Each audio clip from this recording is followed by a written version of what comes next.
Okay, welcome everybody to today's council. Okay, welcome everybody to this council briefing, 1st of February 2023.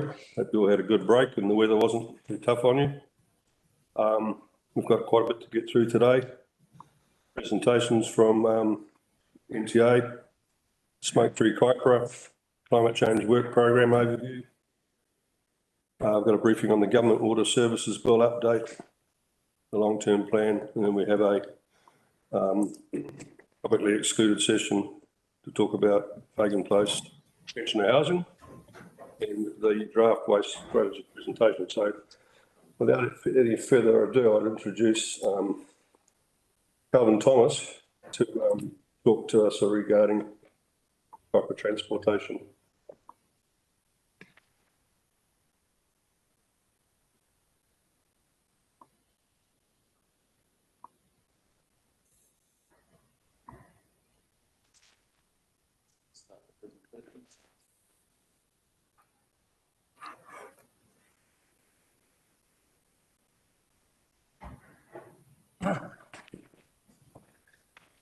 My name is Your Worship and all elected members. I guess first, before we kick off, our original intent before yesterday's storm event was for a couple more of our team to be down here to do some introductions, but they are joining online. But I'll introduce those who are here. So we've got Andy Brown is sitting here. Andy is our asset manager for the Kaipara region within the NTA, but also looks after the unsealed roads for all of Northland as part of that portfolio. We've got Greg Monteith, who is our Capital Works and Procurement Manager, and looks after all our renewals and capital works programs and delivery of those. Dawn Spence, who is our Asset Strategy Lead, so looks after the development of our asset strategy plans and implementation of those in Cross North. Online, we also have Tim Ward, who is our maintenance lead for Kaipara. Obviously, he's a little bit busy at the moment, so he's joining online. We also have Bernard Peterson, who's the maintenance and ops manager for the NTA, so he looks after all maintenance and operations across Northland. Again, he's been doing sit reps and updates for civil defence this morning, so we thought rather than travelling down, we'd utilise his time in joining. And also on the call is Steve Mutton from Wakatahi. Steve is the chair of the Alliance Leadership Group. So the NTA reports to the Alliance Leadership Group, and within that group is Steve Mutton, Jason as CE for Kaipara, Blair King as CE from Far North, Jono from NRC and Simon from WDC. So it's made up of the 4 CEs and a representative of Wakatahi. The intent today is not to go slide by slide and bore you with the detail. The idea of putting those slides out with the detail that we did was it was seen as the best way to get the information to you prior rather than writing a long agenda paper. And we will go through the slide pack, but if there's any questions through the process, just feel free. Those online, I think they'll need to speak up, will they? Rather than, because we can't see them, can we? Yeah, Calvin, I'm sorry, I should have, when I introduced the meeting, I should have informed particularly the public that because of the weather situation, etc., we have a number of councillors who are also online. Yep. We have Ash Nair, Erin Wilson-Collins, Peter Panagiora, Councillor Vincent. They are online, so everyone is present to a degree. So they will have to ask questions. It'll be a little bit difficult, but we'll get through it. So, as outlined in the briefing, the first part is really what is the NTA and what it isn't, what we provide for KDC and Northland as a whole. And then we move on to delivery of some of the strategic deliverables, which been assigned by the Alliance Leadership Group, which include being an industry leader in asset management, improving the reach of the public transport network, delivering on capital works and maintenance programs, and improving customer service. So fundamentally, that is the core principles of operational delivery of the NTA. And then we'll touch on some of the current risks and issues. that are both roading KIPRA related and then wider NTA as an organisation. So the NTA itself was established in 2016. It was a council decision by all 4 councils, and it was determined as a way of partnering the 4 councils' roading transport departments. We're not a legal entity. We are effectively a roading department on steroids for each of the councils. The people we've got here, Andy, Tim, Bernard, are all employed by KDC. Greg and Dawn and myself are employed by WDC. But the reality is, on a day-to-day basis, we turn up and do work for whoever needs our skill set. And that's managed through our timesheet system. Part of the main benefit of that is we're able to justify positions in councils that may not be able to be justified by a single council. So an example is KIPRA historically have never had a safety engineer. Far North had one and probably needed capacity and a half. Through the NTA structure, we're able to employ an additional safety engineer, use them for KIPRA activities, use them for Far North depending on their skill sets, and have that skill set available to KIPRA, for example, when they need to be used. As I mentioned, the governance structure is the 4 CEs, but we are heavily reliant on all services of the individual councils. We don't have our own P&C, we don't have our own financial systems, information systems, health and safety, comms. All that is done back through the home councils, the same as any other council department.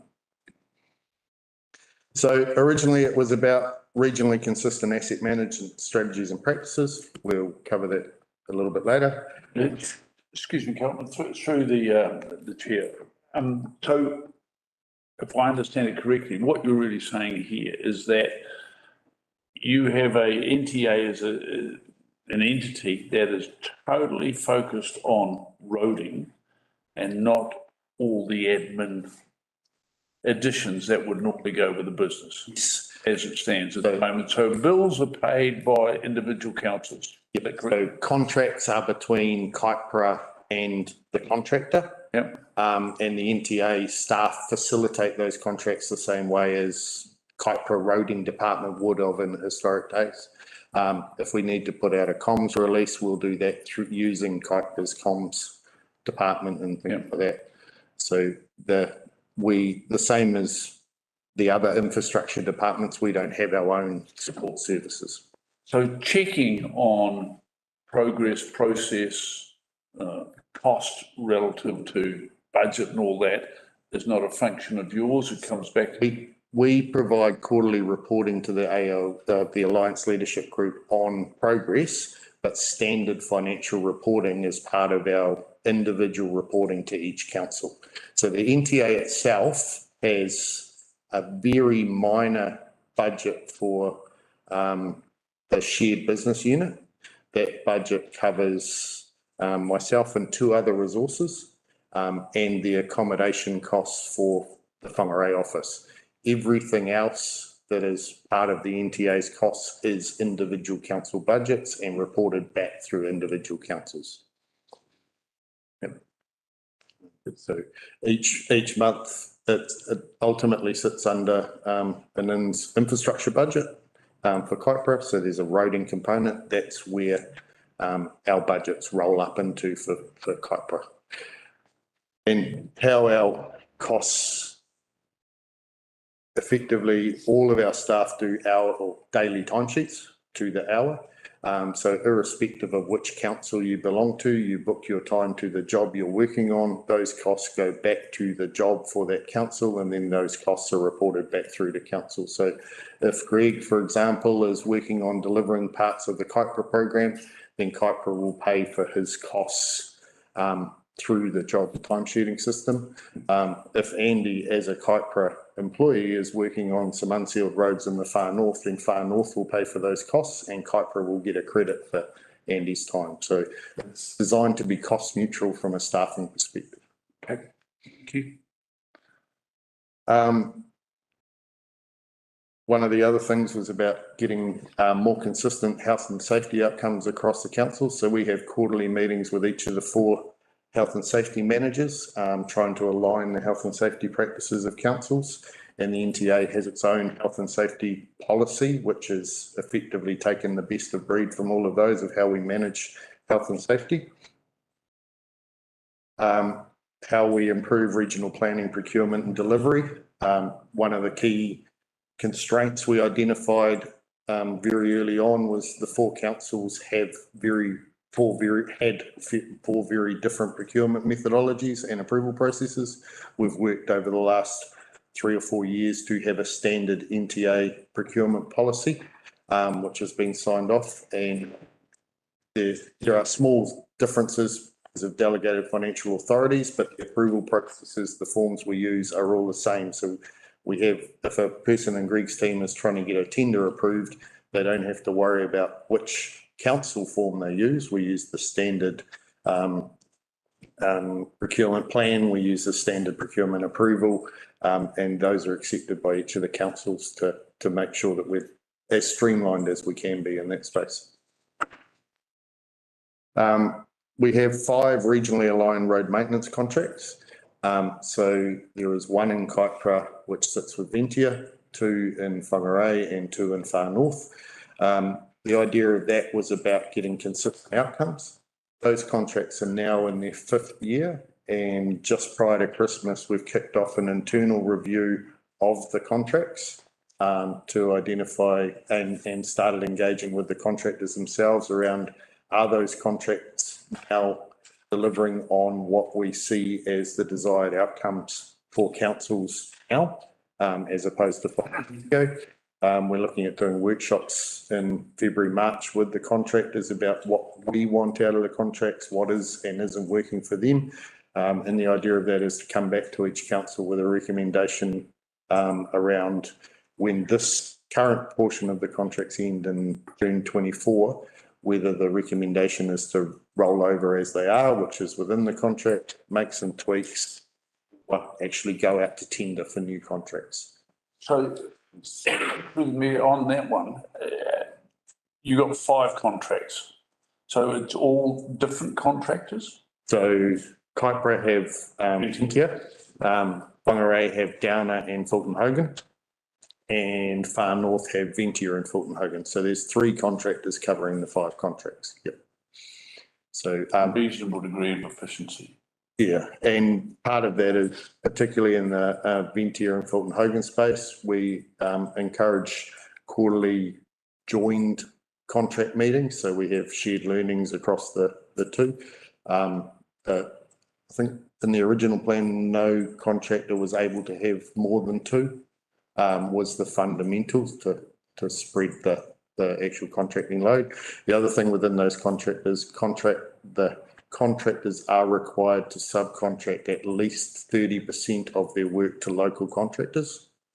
And to date, most of them are 35 to 40% is what they're achieving in their delivery. Part of the reason for that was obviously not to shut out the smaller contractors, but also feedback from smaller contractors that the way our tenders were structured often meant they didn't have the capacity to tender for a large job, but they would like to tender for a component of a large job. So they're doing that through Fulton Hogan and Downers and Ventia and the likes. So whether desirable or not, any of those 3 main contractors have the capacity or ability to do the whole region? I would say no, particularly the fact that they're reliant on subcontractors at the moment. But each of the contractors have different skill sets where their strengths are. Ventia, for example, don't have sealing crews. They subcontract that activity. Fulton Hogan have the State Highway NOC contract, but don't have any established presence in Kaipara as such. So I think from a market share perspective, it wouldn't be desirable to have all one contractor. But in saying that, one of the things that was considered when the first contracts came out was whether there was the ability to redo the boundaries of the contracts to be more geographic rather than council specific. And that's something we might want to look at again in the future. So having an urban contract, for example, that included Mangawhai, Whangarei and Kerikeri, which is a different skill set of contractor to having someone looking after the Hokianga or Dargaville and Poto. So those are some of the things that we're considering. Carmen, how do they divide up road coning, safety management and all that stuff? So the traffic management component of maintenance is included within their lump sum contract. But when it comes to capital works and the likes, it's tendered based on methodology. So it's a separate price. One of the key things we're hearing from our contractors and seeing on the ground is the cost of compliance is increasing significantly compared to the time of tender 5 years ago. So that is one of the things we're seeing. There is some talk about options of separating the cost of traffic management and putting that as a PC sum or a lump sum. The issue with that is traffic management setup dependent on your methodology. So the two are quite linked. We are, however, looking at options, and we did it in Mill Road recently in Whangarei, about how we can use more road closures and detours to actually reduce the volume of and amount of traffic management and reduce the time that we're actually there and improve the road worker safety. But those obviously rely on a detour being available and things like that. But traffic management is one of the biggest, traffic management and supply chain security are the two biggest risks at the moment in the maintenance contracts in terms of pricing.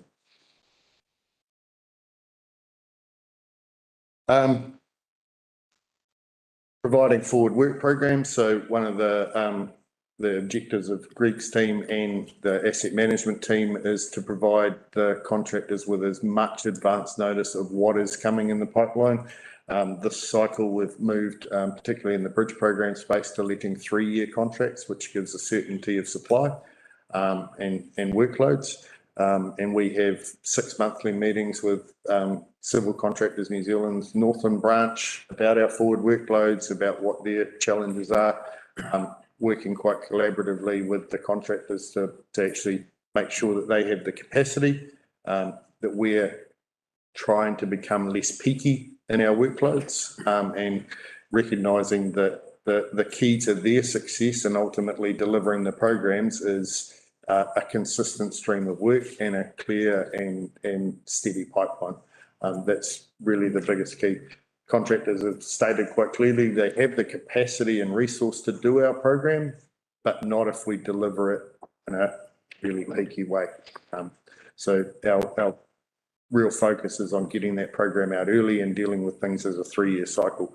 Unfortunately, the way the funding works, we'd like to go further, but we have to wait reset every 3 years based on the national subsidy funding to actually see that we've been funded and what it is we're asking for. So there is a hiccup every 3 years where we kind of have to reset the program and start again. Part of the desire was to improve the reputation and relationship with Waka Kotahi. So Waka Kotahi through Steve, are part of the leadership group. They're not an active partner in the alliance in terms of we don't have Waka Kotahi staff in the alliance, but we have a regular fortnightly meeting with the Waka Kotahi operational staff. We've moved to, historically, if we got council's got a Waka Kotahi complaint, we'd say that's not us, go to Waka Kotahi. Our team now facilitate the completion of that and escalation through to Waka Kotahi on behalf of the customer. And we actually, when an NTA was originally formed, there were 3 permanent Waka Kotahi staff in Northland. There's now about 25.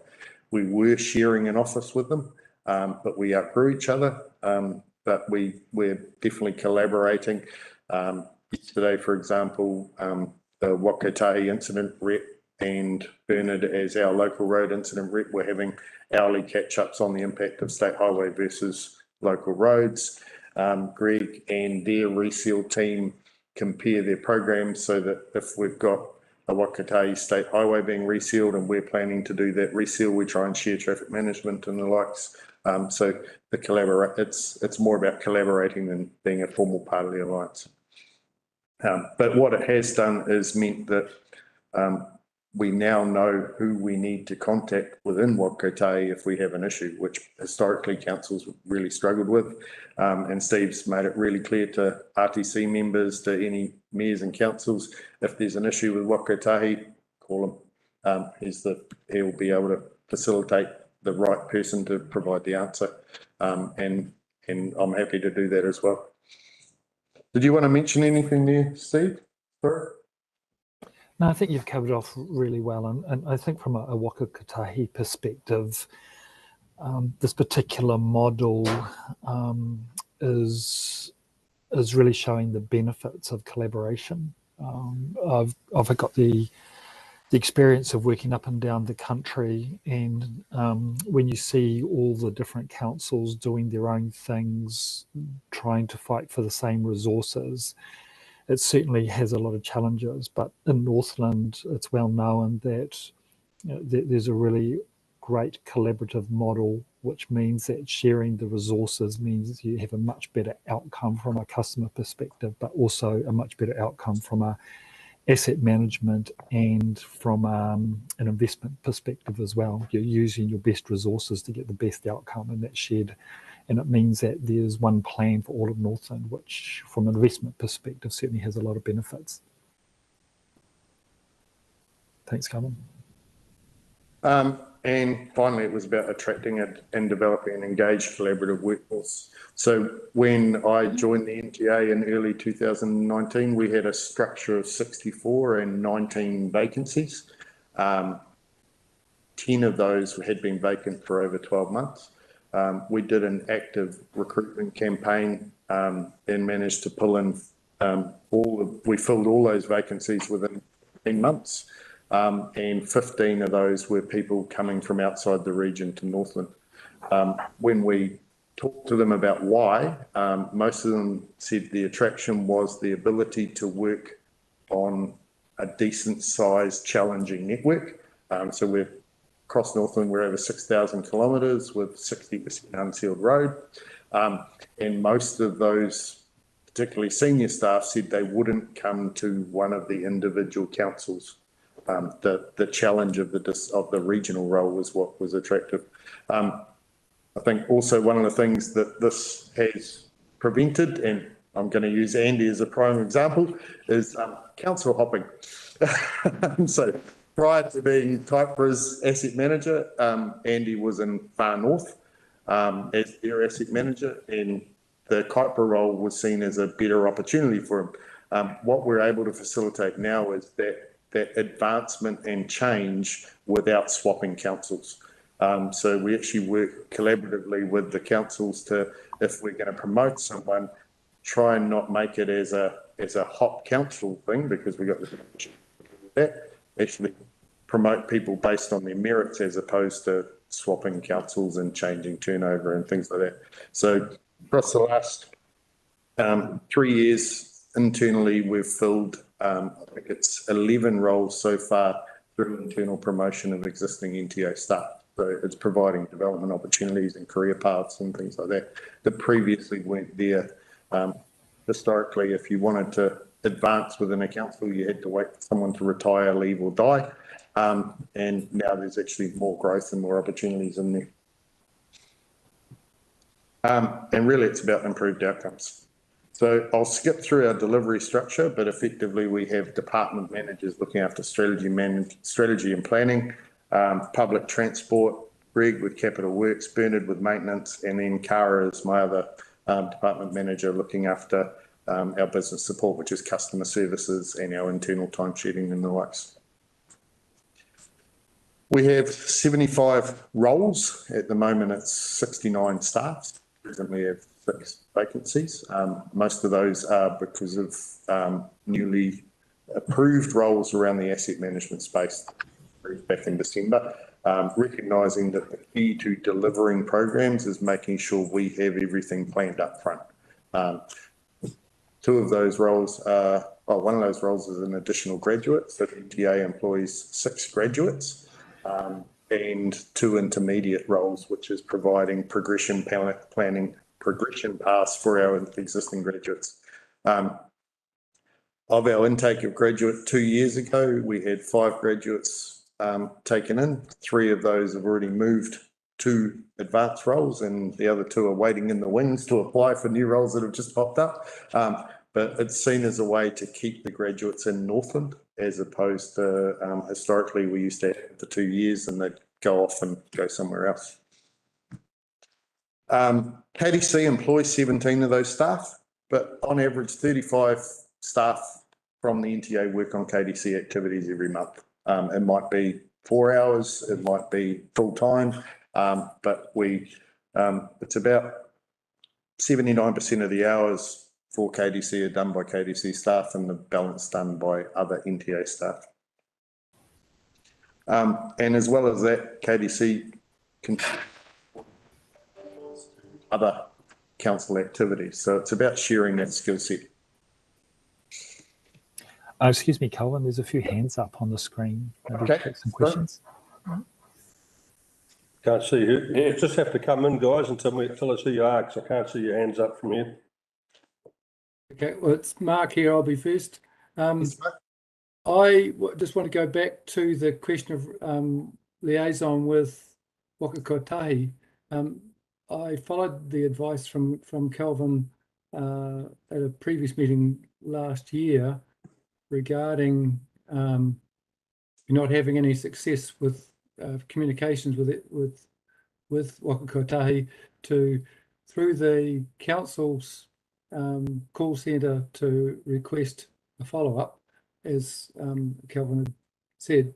Because of a concern I had, I think it was about April last year, I emailed Waka Kotahi regarding my concerns about the state of State Highway 12 as it goes through my ward, the Otamatea ward, and got no response. And then some months later, I tried again with a follow-up and still no response. So then after talking to Kelvin, I forwarded it through the council system. And the answer I got back was for me to take it up with Waka Kotahi directly, which I haven't, because I hadn't had any response. So there seems to be a disconnect between what's being said and what's actually happening. So how do you respond to that, please? So maybe I can respond to that, Mark. That certainly sounds like a Waka Kotahi issue, and I will definitely take that away and look at our systems and processes to why you didn't get a response. But I'll make sure we get one of our maintenance team to contact you, Mark, to have that conversation. So it sounds like the NTA did everything that they should have done. It sounds like it's a Waka Kotahi breakdown in communications, and I apologise for that. I think in those situations, Mark, one of the things that I'm expressing today is if there are issues that you're hearing like that, both Steve and I are definitely available and willing to get escalated that complaint or that issue, because if you're not getting success through the normal channels, then we are the escalation points to make sure that things are working. So, and I understand, I guess, one of the things about us owning the Waka Kotahi issue on behalf of councils, it is something that we do internally with our staff. We're still working with each of the council customer care teams to get that message across as well, because if they get a complaint coming into the call centre and identify it's a state highway, their historic response has been, you need to contact Waka Kotahi. So we're working quite closely with the call centre staff to actually educate them to put it through to us, and we'll own it. Okay, thanks for that. Because I wouldn't want to classify it as a complaint. I just would like to know what's going on, so I can tell the people who ask me what's going on. Yep. Because there's obviously plenty of opportunities for improvement on the state of the road at present, and no doubt you've got your hands full at the moment, Steve. So I don't expect an immediate response. Thank you. What's going on at present? Thank you. I'll go next. Councillor Paniora, for those that can't see me on the online here. I guess that my question is about ensuring that we get our fair share So just in my layman's calculations of the staffing hours that KDC was allocated, it seems to me that we're short about 6 FTEs just in the hours. Are you able to elaborate on how those hours are calculated? Yeah, through the chair, we actually recently did a reconciliation of full-time employees hired by each council versus their total annual budgets. And how it came out was as a percentage, each council were contributing within 1% of their total budgets when you split it. So Kaipara have about 24% of the regional budget. Whangarei have 38 and Far North have 36, I think, with NRC taking the balance. So if you look at the slide, there's 4,700 hours are completed by other staff, but at the same time, there's 4,500 hours completed by Kaipara staff for other people. So on balance, there's about a 200-hour mismatch, which is kind of comes out in the wash effectively. So the ultimate goal is for each council to contribute staff fairly, but in reality, it doesn't matter who a staff member is employed by when it comes to our allocation of work, because I'm saying that's exactly my point, is that it looks as though we have 15 staff, but when we drill into the hours that we've actually received, it's only 11 staff, even when you take into account the extra staff that are working for KDC. So is there, I think that the hours need to reflect the FTEs, because then it looks like we're getting more FTEs than we actually are in reality. Sorry, I think I now get your question. You're talking about in terms of total FTE hours. So these hours that we're talking about are productive hours after annual leave, stat days, sick leave, and non-productive time. So these are charged out based on a charge out rate. But I thought that, going back to some of the questions and the answers that we received earlier on, the premise of this was around, I heard you say that you submit timesheets for the time that's given to each different council. So, but then now we're talking about taking into account all of the annual leave and everything, but that should be across the board too with all the other. I haven't gone into detail in terms of how the recovery calculations are calculated, but effectively what happens is the cost of all labour from each council comes together into a total pool. That's then based on individual grading of roles, determines a charge out rate, which recovers everything from their annual leave and their computers, plant that's assigned to the NTA, and then that is what's costed to the job. So for someone in a role, the job costing might be $90 an hour when their actual cost. The difference between the NTA's cost recovery model and someone like Becca or WSP is there's no profit within that cost recovery rate. So it's a cost neutral thing. So each year within the KDC roading department, there will be a total cost for the roading staff, plant and overheads. And I know that's all fine. That's fine. I understand all of that. Is there a way for us to get a breakdown of each of the three councils and where we fit and how much we contribute and then what we're getting back for that? Because on my layman's calculations of it, we're missing 6 full-time equivalent employees that were supposed to be allocated to us, and those hours haven't come back to us. That's all. That's just my. I'll take that as an action and work with Sue Davidson offline. We have got the overarching regional distribution that I can provide, and then we can just provide some information on historic recoveries versus costs for KDC. Through the chair, I'm happy with the NTA account. Okay, thank you. Move on. Any further questions out there? We have one, Ash Councillor Nair has his hand up. Through the chair, I'll be short and sweet. I'm not so much into the rigmarole of how many people delivering. I'm more concerned about the delivery and the processes. So in terms of the processes, I don't think they work. I actually lodged a complaint, which I got it from Facebook in December, early December. And I got, after 3 weeks, an information or email from Ventia saying that a drainage engineer will go and assess the situation. I'm yet to see anyone reporting to me after 2 months. So I think there is a lack of delivery when it comes to the ground level. I'm not interested in the nitty-gritty of the high level talk. The people are not getting that service. So at the centralized level, why don't we have a platform where anyone, including the councillor, can put a complaint? It should be picked up by one of your so-called people who work by hours, but they should be responsible for that particular complaint, regardless how many hours they spend on it. And the second thing, that's one part. And the second thing, I drove around these floods. I actually came from Auckland yesterday, regardless of the warning, to have a feel of it. I did not cross the Brendurwen because there was a sign in there. But it comes to my mind because I'm also an RTC, and I think this is more directed to Steve Mutton. Are you online, Steve? Yes, I am. Yes, Oh, I am. yeah, okay. So why don't we seek help of, if you think it's too hard to open this crucial highway, the Brendurwen part, why don't you seek help of Army and the paramilitary forces? What's so big about it? What's so difficult about it? We're talking about the Brendurwens right now. It was Yeah. purely around a safety perspective.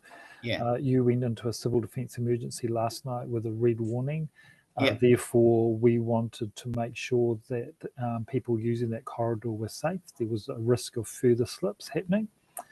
This morning we went and inspected it, and there were slips last night. So we're clearing that again this morning, and we're revisiting the situation this afternoon. So purely the last 24 hours were around about making sure that people using that corridor were safe with the heavy rain warning that was forecasted.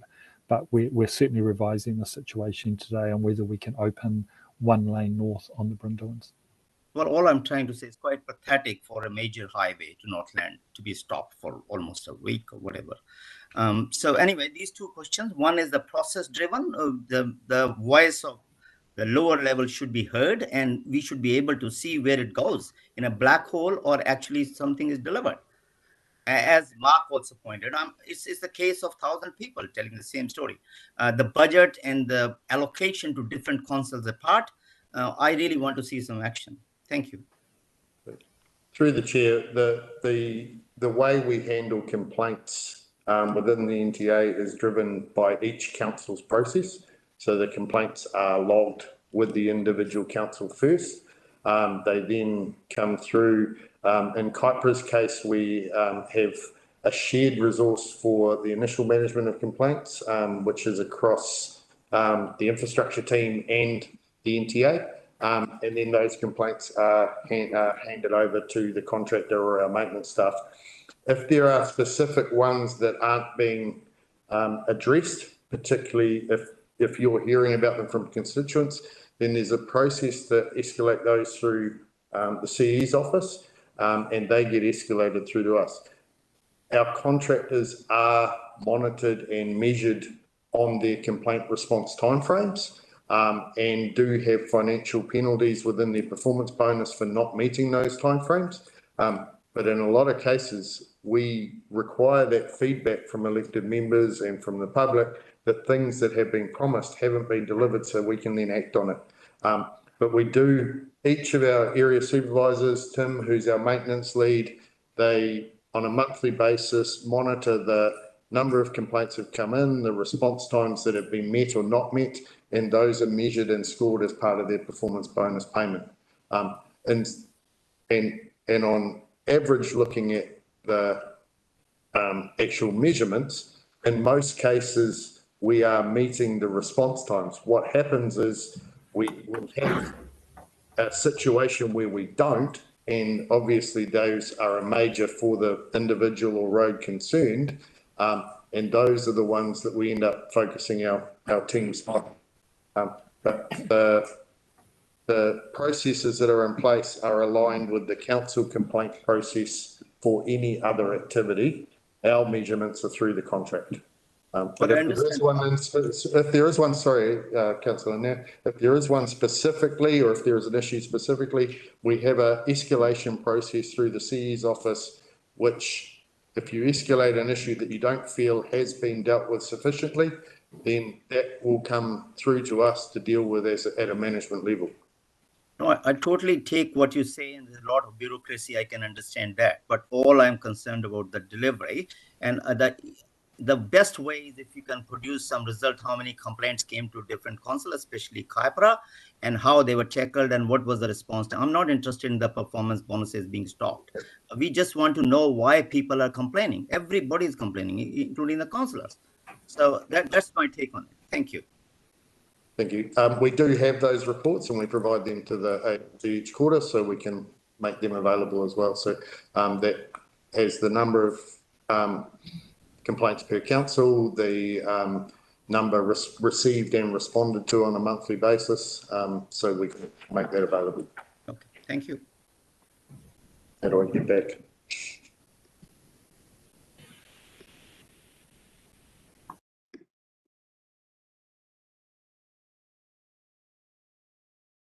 Okay, the next slide was really just an overview about the 3-year funding cycle. It's effectively, we work in a cycle of 3 years with the LTP, long-term plans, and the National Land Transport Funding Subsidy funding. So about a month ago, we kicked off the planning cycle for the next round of submissions. I think in July this year, we are required to have our first cut of funding applications into Waka Kotahi for subsidy, which is for the 24 to 27. So we then work to refine that, and at the same time work with councils to understand their priorities and their budgets, because ultimately it's a marrying of the council's local share, which in Kaipara's case is 38%.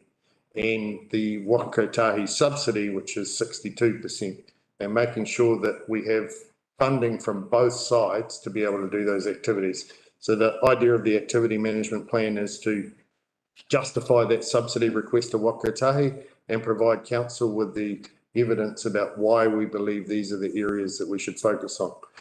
Those are based on a number of strategies, asset management condition, assessments, renewals requirements, and the likes. That funding is approved, it's effectively locked in for that 3-year cycle to get the delivery done, and that's when we hand over to Greg's team and Bernard's team to actually get the stuff done on the ground. I've already mentioned our deliverables. So one of the things was about being a leader in asset management, and I'll just hand over to Dawn here, just to give a very short briefing on what we've changed in terms of the last round of our activity management plan and what it achieved. Good morning. Our activity management planning for 2015 to 2018 were individual council activity plans, and we decided to come together to make a joint activity management plan for the whole of Northland, and we achieved that for our 18 to 24? No, 21 to 24. 21 to 24, my apologies. These activity management plans are scored by, it used to be known as REG, it is now Te Ringa Maimoa Transport Efficiency Group, which is a collaborative of all the council's roading divisions, including Waka Kotahi, and we have scored in the top nationally across the board. So we have produced one of the better activity management plans, which is the strategic direction that we need to take all of our road networks in Northland. So as we see on the graph that's on there, the orange line is the assessed quality of both KDCs and Whānau and Whangarei in the previous cycle. Whangarei were ranked one of the top 3 in the previous cycle, and we leveraged off that capability to bring the quality of the activity management plans up for both Far North and Kaipara. The benefit of that is activity management plans are effectively our justification for funding requests for Waka Kotahi. So without a solid activity management plan, your assessment of funding availability is not as successful. So one of the feedback we had through this process and through Waka Kotahi is, while we didn't necessarily get everything we asked for in the last funding round, the quality of our AMP meant compared to some other councils, we got more than our fair share because we had the strategies, we had the justification in place to actually justify that funding. The second part of that then was leveraging off this AMP. We were able to uptake funding from the SURF through Transport Choices. We put an application into Waka Kotahi, excuse me, which was a fund of 350 million that the government put out for tranche 1 of Transport Choices. There was about 1.47 billion applied for from 47 councils, and we were very lucky. I don't think it's more than luck. We put hard work into it, but we managed to secure nearly $25 million of funding for infrastructure in Northland, and 8 million of that is for footpath and shared path connections in Dargaville. So proportionally, Northland received more than our representation in the pool by almost double. The other thing that's this was a key activity of leveraging off the NTA as a regional basis. The only areas that actually qualified formally for the fund submission was Whangarei. Kaipara and Far North did not officially qualify for submissions because they didn't have the urbanised centre thresholds. We submitted these 3 packages under the regional umbrella, which then came back as being approved. So as Dawn said, we have 8 million of work on Dargaville. Just some background for that. Leading into the submissions, we had some really detailed conversations with Waka Kotahi's assessment team about both Dargaville and Mangawhai, because we were going to be submitting for both. Their feedback was, with Mangawhai having the investment of the PGF and the shared path, it was unlikely to be successful for this fund, and they recommended we focus on Dargaville this round. There are 9 more rounds of this fund coming up. So it's a $3.5 billion fund. This was 350 million. But the idea of having that quality AMP is we get, from the time we're notified that the fund is open to the time that we had to have our first expression of interest listing projects was 2.5 weeks. So using the activity management plan, we pull through projects that council have already identified as priorities for future years and use the information in the AMP to inform a funding request. So that's part of the reason about having a good quality AMP, is so that you can actually get in front. As the standard National Land Transport Fund becomes under more and more pressure, we're going to see these external funding opportunities as really key to help top up improvements, initiatives and funding in council's infrastructure. Through the chair, if I may, Calvin, with these funds, the AMPs, I take it that there are very specific criteria and will be for the whole 3.5, just like it was for the PGF. Yep. All right? So this does not include sealing and does not include maintenance. I don't mean to put it direct, but is that the correct understanding? So for the Climate Emergency Response Fund, the SURF Fund, which this Transport Choices is part of, that was really the criteria, if I go back one, were around reducing number of kilometres travelled. So that's why it was really targeting urban centres, providing alternate modal choices, walking, cycling, public transport, So this was very targeted that your projects had to meet those criteria. So it's around shared path, it's around cycling. One of the projects we've got in the far north is bus shelter improvements. In Whangarei, we've got the bus station upgrade and bus lane priority lanes. So it has to target those. So one of the things within our AMP is identifying not just projects, but what are the attributes of those projects so that when these funds come up, we know that we can pull out a subset of our AMP and say these potentially qualify for that funding. The beauty of the funds are, the external funds are maturing. PGF and some of the stuff associated with that was called shovel ready, or in some cases, some of the funding we got, the criteria was it had to be not part of your LTP. If it's not part of your LTP, it's not a priority for council. So these funds are actually starting to mature that they have to be part of your LTP, they have to be part of your regional land transport plan. So they're accelerating that investment. Unfortunately, we don't at the moment have funds to accelerate improvements on standard roads or maintenance and things like that. This is about what is our priority for government. And to that, I mean, obviously this is relatively short term in effect. Where do you come in? And I'm sorry, you may cover it, and if you do cover it, we can come back to it later.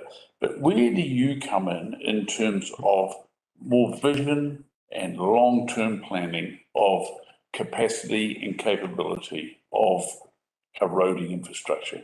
So the AMP itself is a 10-year view. We do 10 and 30 years. 10 and 30-year view through the transport planning. Andy, you might want to talk about that.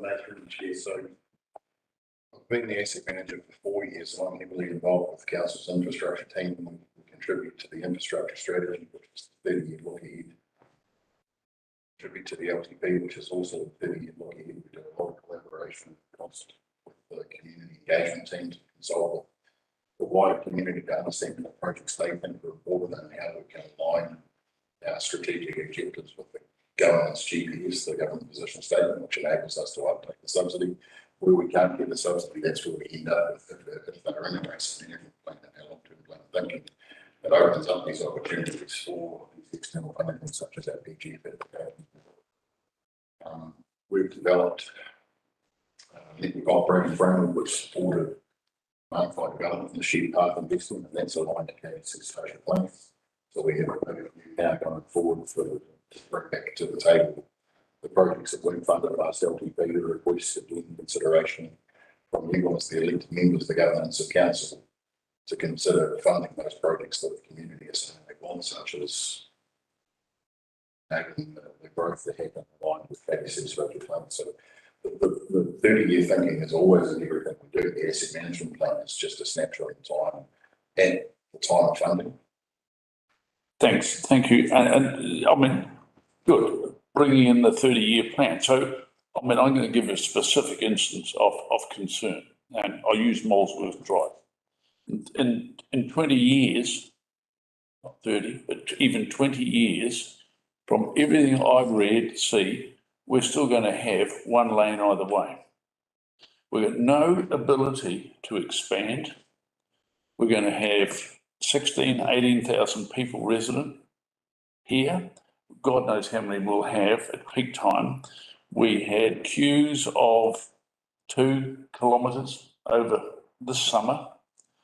So where is the vision? Where is the planning? And what is the option for us to be able to do something with Molesworth Drive longer when you've got a harbour on one side and now we've got a duplicated shared path on either side of the road up through the park, in the vicinity of the park. And yeah, I think it's probably a conversation offline rather than probably correcting on with government's presentation. Sort of highlight where we're at, but I would love to sit down and chat to you about what's in our strategic thinking for that. There is a huge plan we're currently working to deal with. It's 2043 is our typical spatial plans and all consultation that we've done until 2017.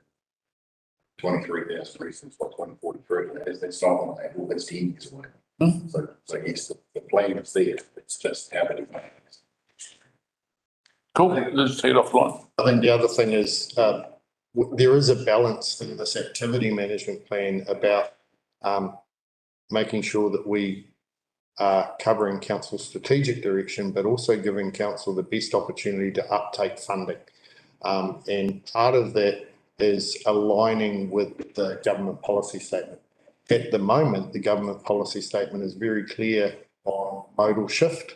It's very clear on emissions reduction and road to zero and safety. So if the challenge for our team is to package our projects up so they meet those criteria. So I think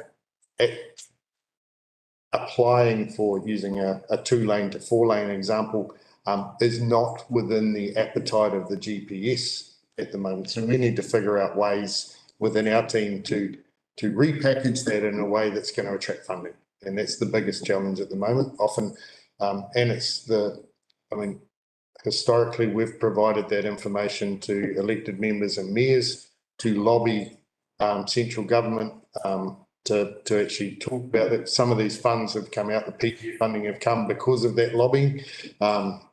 Through this is important because often the spatial plans and the local plans, they know what their communities need. And some of the discussion at the moment is the GPS is very slanted towards urban areas. There's consultation about how the future of funding will look for transport. There's discussions that have been had at, I know, previous RTC level about putting in submissions for a urban and rural GPS and different drivers. So a lot of that comes down to, I guess, councillors' role in that lobbying and submissions to how the future of funding looks. Is how do we inform your lobbying effectively of central government of how to get the best out of their funding? Because at the moment, as a rural or non-urban centred council, the GPS is not necessarily aligned with some of the outcomes you're trying to get to achieve. Well, maybe the chair also, another piece of the puzzle, because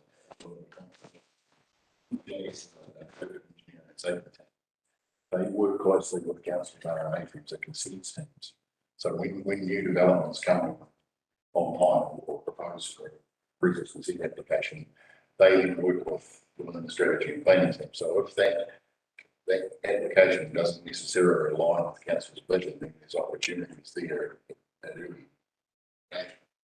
Essentially, you need to go back and modify design. You need to allow for this. So we are across the pre-planning stages as well to try and sort of hit that off before it creates problems like we get quite piecemeal historic.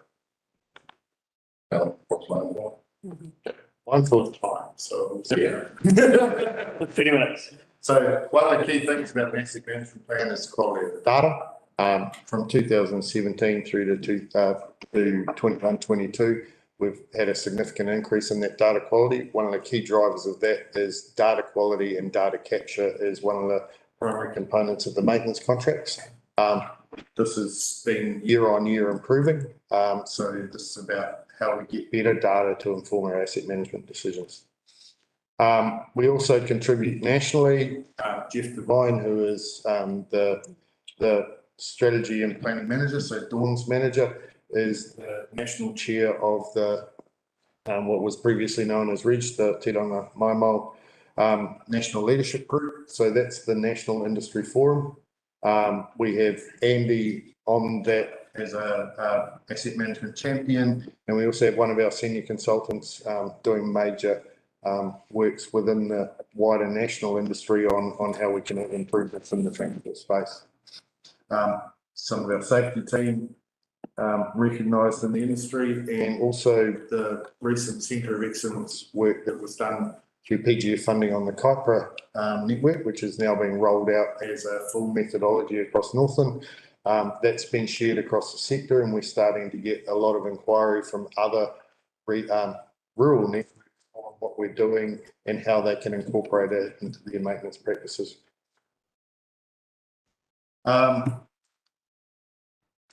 skip through this because I guess what's important is what we build and how we maintain it. And this is really about this program. So, Sure. Yeah, as Calvin touched on earlier on, I'm the Capital Works and Procurement Manager. So I've got a team of 13. 3 of those guys are employed by KDC, between WDC and FNDC. Our work predominantly obviously comes through the asset management team, and I just have a list of work that needs to be done. In terms of delivery, we've got 2 teams: we've got a renewals team, a capital team. And obviously the renewals team is then focused on just renewing the existing assets, and predominantly for my team, that focuses on seal pavement and maintenance and renewals, and the bridges. So our renewals work is all done for the pavements, is predominantly done through our maintenance contracts. When they were tendered at the time, it was included in to allow for our rehabs and reseals. Budgets are up there approximately what we do each year, give or take, so I think with carryovers and what may need to be done. So the contracts are set up really for the design and build for our rehabs. So the contractors then own the design, they own the testing, they own the process the whole way through. We do have the ability, obviously, of testing that, checking those designs, and then obviously peer reviews if we need to. So it's a process of actually trying to just really maintain control over that, and not having, historically, I think we had consultants doing the design, contractors building, and vice versa. So now it's very much under one umbrella, hopefully, to streamline that delivery. Same with our resales, and the process of actually doing those designs of actually is a collaborative between our consultants, our in-house team, and our contractors of those designs, and getting those resale designs completed. And that's sort of on a yearly basis, we do that, of going through those processes. Our next biggest renewals program is our bridges. There are predominantly 2 areas of the structural component replacement and the scar protection under the bridges and structures renewals. So with that, we sort of have 2 elements of that. We have elements of where we go to the market for major bridge works that we let out, specifically designed. And we've got elements then of what we call structural component replacement and scar protection, which are sort of generally just sort of significant maintenance contracts on bridges work sort of thing. So I think Piper's got over nearly 350 bridges. So each year then we may go around and renew, not all of those bridges, but maybe the contracts, we have 50 to 50 bridges a year. We may go around and just do elements. One, just of specifically what needs to be done, and 2, what the budgets we have to do and what are the critical elements of that, just to keep them going along and I suppose maximise the useful life out of those bridges. What we have tried to do in that area for structural component and bridging renewals, or the scar protection, is ramp them up into 3-year contracts. So getting our 3-year programme at the start of the programme, letting that to the market, trying to get economy of scales of what we're actually letting, but then also just being, as a delivery point, my focus is just getting the money spent and getting our things delivered. So at the start of that year, they'll be able to let a 3-year contract with separable portions pending when annual budgets and annual plans are approved. So we have some security that we're not dishing out money that we don't actually have at the start of the process. So having those safety checks in place, but then obviously having a contractor there that we can just deliver that work. So on the 1st of July, we're not writing a contract and spending months going to the market and getting it awarded and going through the process. We're just ready to go, and enables us to have the conversations. If there's money lying available that hasn't been spent elsewhere, we can bring forward into that, because we've got the contract, we've got the ability, if we can move things around, just to help to make sure if one area is, say for this year, we may have, obviously with the weather, some issues with spending the resale budget because of the weather we can't spend. Is there an opportunity if we can spend on that to up the programme this year in the bridges? So it gives us a bit of flexibility in that. So just with a focus on, we want to spend the money and we don't want to give anything back to entity entered subsidies. So we want to maximise that and spend it all. So then, just on that point, one of the key things is the subsidy that the NZTA or the National Land Transport Fund provides is use it or lose it over 3 years. It's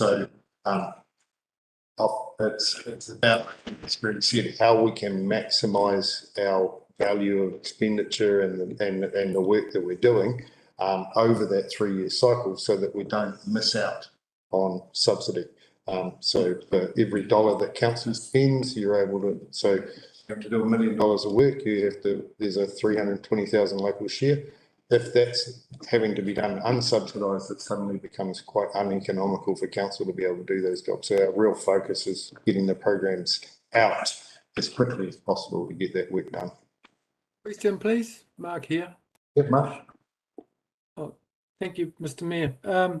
Firstly, I just would go back a bit to you keep for convenience referring to subsidy. I'd prefer it to be referred to as the financial assistance rate, because that does imply that actually we can't control who goes over our roads, and it's one way of evening out the cost of those grubby people from south of the line that do infect our roads from time to time, as a way of paying for the impacts of people who aren't local using our roads, put that more politely. The other thing too, I'm just interested to know how you are handling the pressures of inflation in terms of actual just overall construction costs. Inflation is difficult at this point, and the reality is a lot of our contracts, I suppose, that we've let already, inflation, so through the maintenance contract, there is mechanisms for inflation allowed in there. Our contracts that we've led over 12 months, obviously there is mechanisms to allow for inflation in there, and there's national processes of indices to work through what that may be. Our contracts that we let on a yearly basis, obviously the costs are what they are, and once they've tendered out that process and accepted those contracts, the inflation risk is less because they're locked in the price with the contractor. Those contractors have to price that in, so that they've got to build that in the next 6 months, and they've had their suppliers price that, so that comes in. It is very difficult in terms of going through, and it is getting more challenging of what we can actually build. The amount you can do. Actually, 10 years ago, we could have done a lot more with the money we had, sort of thing, but now it is getting a lot more difficult. And there is more cost with inflation, and what Calvin mentioned earlier on in terms of regulatory costs of what we're doing around traffic management and costs coming in there. So it is getting very, very difficult, and hence why we sort of try to look for some of those economies of scales and putting bigger contracts together so we can try and get some efficiencies and opportunities to try and see if we can sort of reduce costs in that. But it is a challenge, and it's something we're trying to work with. Thank you for your answer. Councillor Lawson. Thank you, Mr. Mayor. Yeah, just with regard to the things we're talking about bridges, the bridge over the Hakaru River on the Kaiwaka Mangawhai Road, which looks to the untrained eye to be past its expiry date. I don't know whether there's when you sort of maintenance work being done there or not. I've sort of seen some activity behind the guardrail there from time to time. At one stage there, I understood there was a proposal to put a 50 max bridge in there. I just wondered whether that was still on the agenda or whether it disappeared or. It's still in the bridge replacement plan, but makes a bigger part of the process of what do we do about capacity of the network. So it's, I think it's about 20 acres is when it's scheduled to be replaced. 28, 2028, or 28 years from now. 2028, not year 28 of the legal plan. There are certain engineers assurance that it's not going to collect, but it doesn't even improve. Again, do you go and fix it? Do you pull it down and then go and build something else that improves the capacity? Yeah. So probably not the right place to think about it. Presentations about indicators. And try to persuade them to keep out of the operation and stuff. But Yeah, but I think in terms of like 50 max bridges as an example, we put submissions into the PGF to upgrade the Cove Road route for 50 max bridges. Unfortunately, those were unsuccessful. So those are some of the things that while they're in the program for 2028, we'll be continually looking for external funding opportunities to try and do them. And it is that balance of how much do you invest in an asset to maintain it while you're waiting to be able to upgrade it, because generally most of the funding that we have is about like for like replacement and renewal as opposed to upgrades.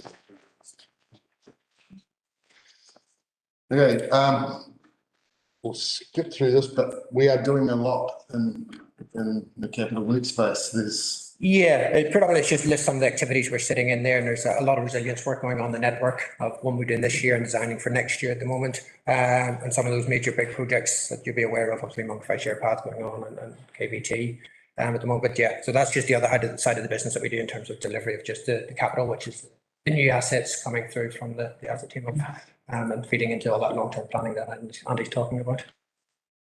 And also just make you all aware, if you're not on the KDC website, there is this GIS reporting tool. So this is updated monthly.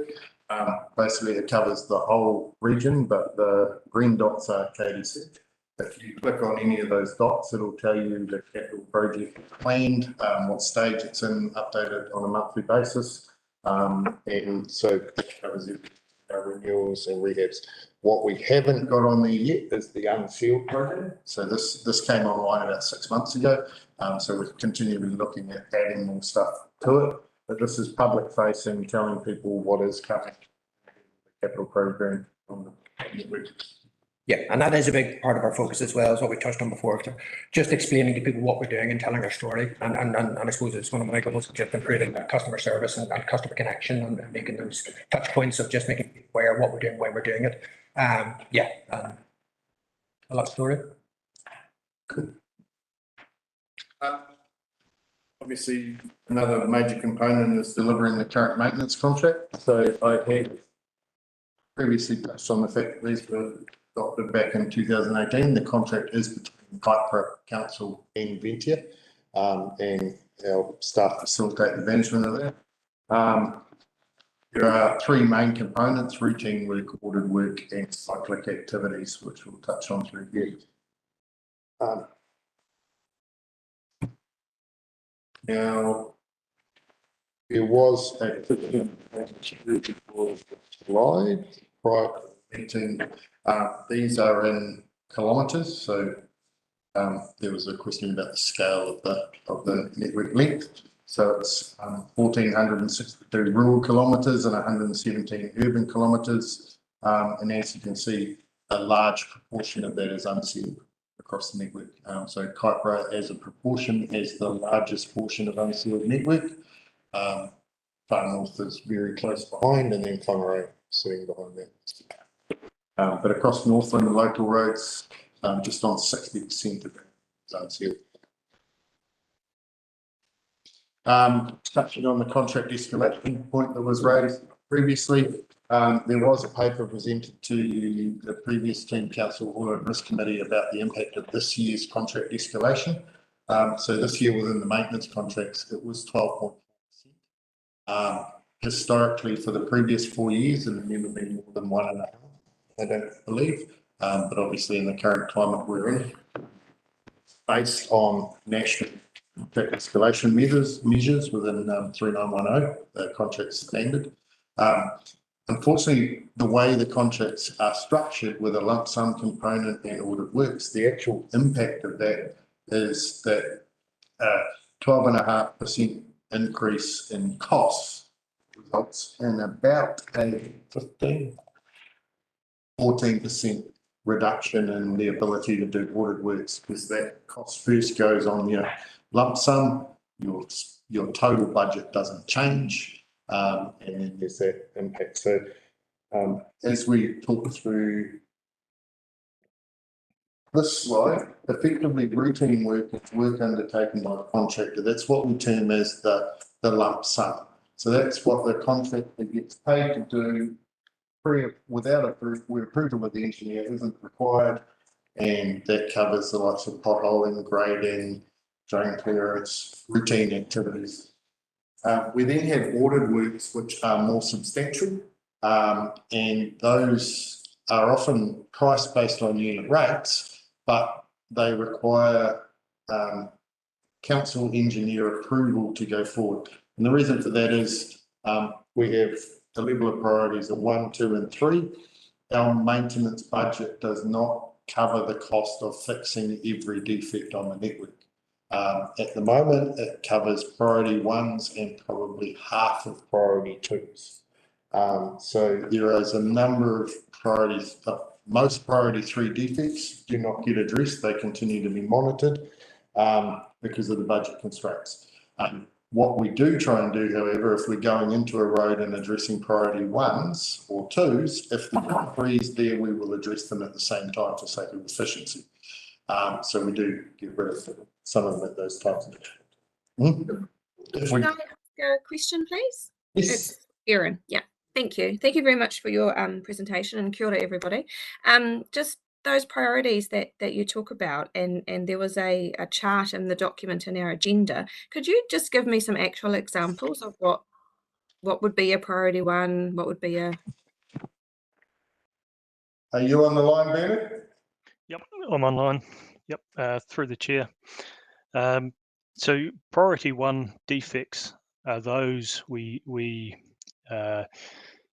yeah, there's the table there. So Yeah. priority 1 defects, those are those immediate issues that need addressing to ensure safety of that parcel of carriageway. Priority 2s, very closely aligned with priority 1s, but these are the issues that may be not such a safety issue, but if we leave them, we'll progress to that point of requiring that intervention at level 1 priority.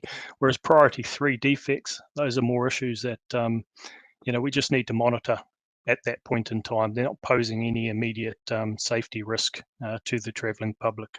Bernard, have you got maybe an actual example of what a 1 and a 2 and a 3 might be? Yep, so priority 1, we're looking at significant pavement issues. So photo there provided, that's Tomarata Road in Mangawai. We had a significant shove start to form in the pavement there. That resulted in traffic movements actually shifting out over the centre line. So that was raised as a priority 1 defect, and we had the contractors get in there and undertake a dig-out repair fairly quickly on that one. It's important to note sometimes these things do start out as a priority 2 or priority 3, and they can change fairly quickly depending on weather conditions and geo constraints and the likes. But yeah, so that's an example. Priority 1, we treat all storm-related issues impacting the network transport routes as priority 1s. So further examples, that's your trees down, your slips, surface flooding and the likes. Thank you. So am I correct in that the priority is to do with the safety Correct. of the traveller? Yeah. Okay, great. Thank you. Thank you for that. I can just add to that. Andy, sorry mate, if you're going to speak, you just come up to the table there because the microphone doesn't pick you up. If I can, through the chair. So the maintenance contract set out our baseline level of service that we deliver and run the whole of Northland under 5 contracts. That is our routine work. That's our lump sum stuff. So that is the bare bones minimum work that the contractors must do through a find and fix regime to keep the network at the agreed level of service that council has signed off on, because council have approved the maintenance contracts. The audit works that Bernard's team manage are the fault finding, fix the defect, because it is either adding significant safety risk to general traffic or it's degrading the asset to the point where the routine work can no longer accommodate the level of service. Does that make sense? And then there's 4 orders of priority, obviously urgent, and then 1, 2, and 3. I think the other thing that's becoming apparent across Northern in particular with these recent storm events and everything else is maintenance is about maintaining an asset to its current level of service. What is required to step up is improvement. And the improvements fund is one that is under significant pressure nationally. The issue with maintenance, if your asset is not at the desired level, maintenance in itself will not bring it up to the desired level. But continuing to maintain a degrading asset, just trying to hold it effectively. And in a number of areas, particularly as you get further rain damage and everything else, it's about how we can invest through these audit works to improve the asset. But there is a lot of improvement work that's identified that needs to be done in priority 2s and 3s that there is not funding to do. But also on top of that, the defects that we identify that get prioritised between urgent 1, 2 and 3. So there's not necessarily enough money in the current National Land Transport Fund to fund all of that work either. So we keep all of that information in our RAM database. So RAM is the data set that we use to manage the entire program. It's seen nationally as the standard that everybody uses, including what we say. We all bid fixed finite pool of money across the entire country, and the quality of our RAM determines what we is buy, and basically the sales pitch that we give them to say, hey, we would like money for our communities to go and repair the roads. But again, that gets moderated at a national level because that's a finite bucket, so we only ever address a certain level of those defects. So we just keep accumulating that data, so every time we reiterate the AMP to them, that's the most recent evidence that we can provide. Councillor Manderson. Through you, Mr Mayor, can I ask that you seem to be doing a fairly thorough job of investigating that you're getting value for money, but what efforts are made to increase the supply of capital for these works? Are you proactive in that sense, or are you looking for another section of council to be proactive in that sense? What do you suggest? We are proactive in that space. So we've received 20-point-something million dollars of PGF funding in the last LTP, which was 8 million of unsealed road, 8 million to seal Poto Road. We've got the Transport Choices funding that we've just had approved. And again, that's because we have such a good asset management space. But the business case development is happening in the background, aligned with council's, rest of council's infrastructure team to enable that. If we didn't have that, we wouldn't have had any of that money as a council. So thank you, Your Worship. Yes, an example of that is this 62% for the shared path here at Mangawhai, which took us up from 2.4 million and allowed an enormous amount of work. It was an absolute coup to get that amount of money. I don't know what our footpath budget is in Kaipara per annum. I think it was about 300,000 for the whole of Kaipara or something. So Bridges in Kaiwaka is another one. Yeah, exactly. Yeah, all those things. I've had some similar observations to what Councillor Nair was referring to before, and they're all individual examples that don't necessarily represent the work that's going on over the whole network. But when I look at your table, which might be the next table, the routine work response table, and you have the unsealed pavement activities there. The thing that I've experienced that isn't on there is this cracking in the shoulders, which now clays then sucks up water and blows the shoulder up with one-way sections and retaining requirements that end up being ordered works, which never happen because there are so many of them.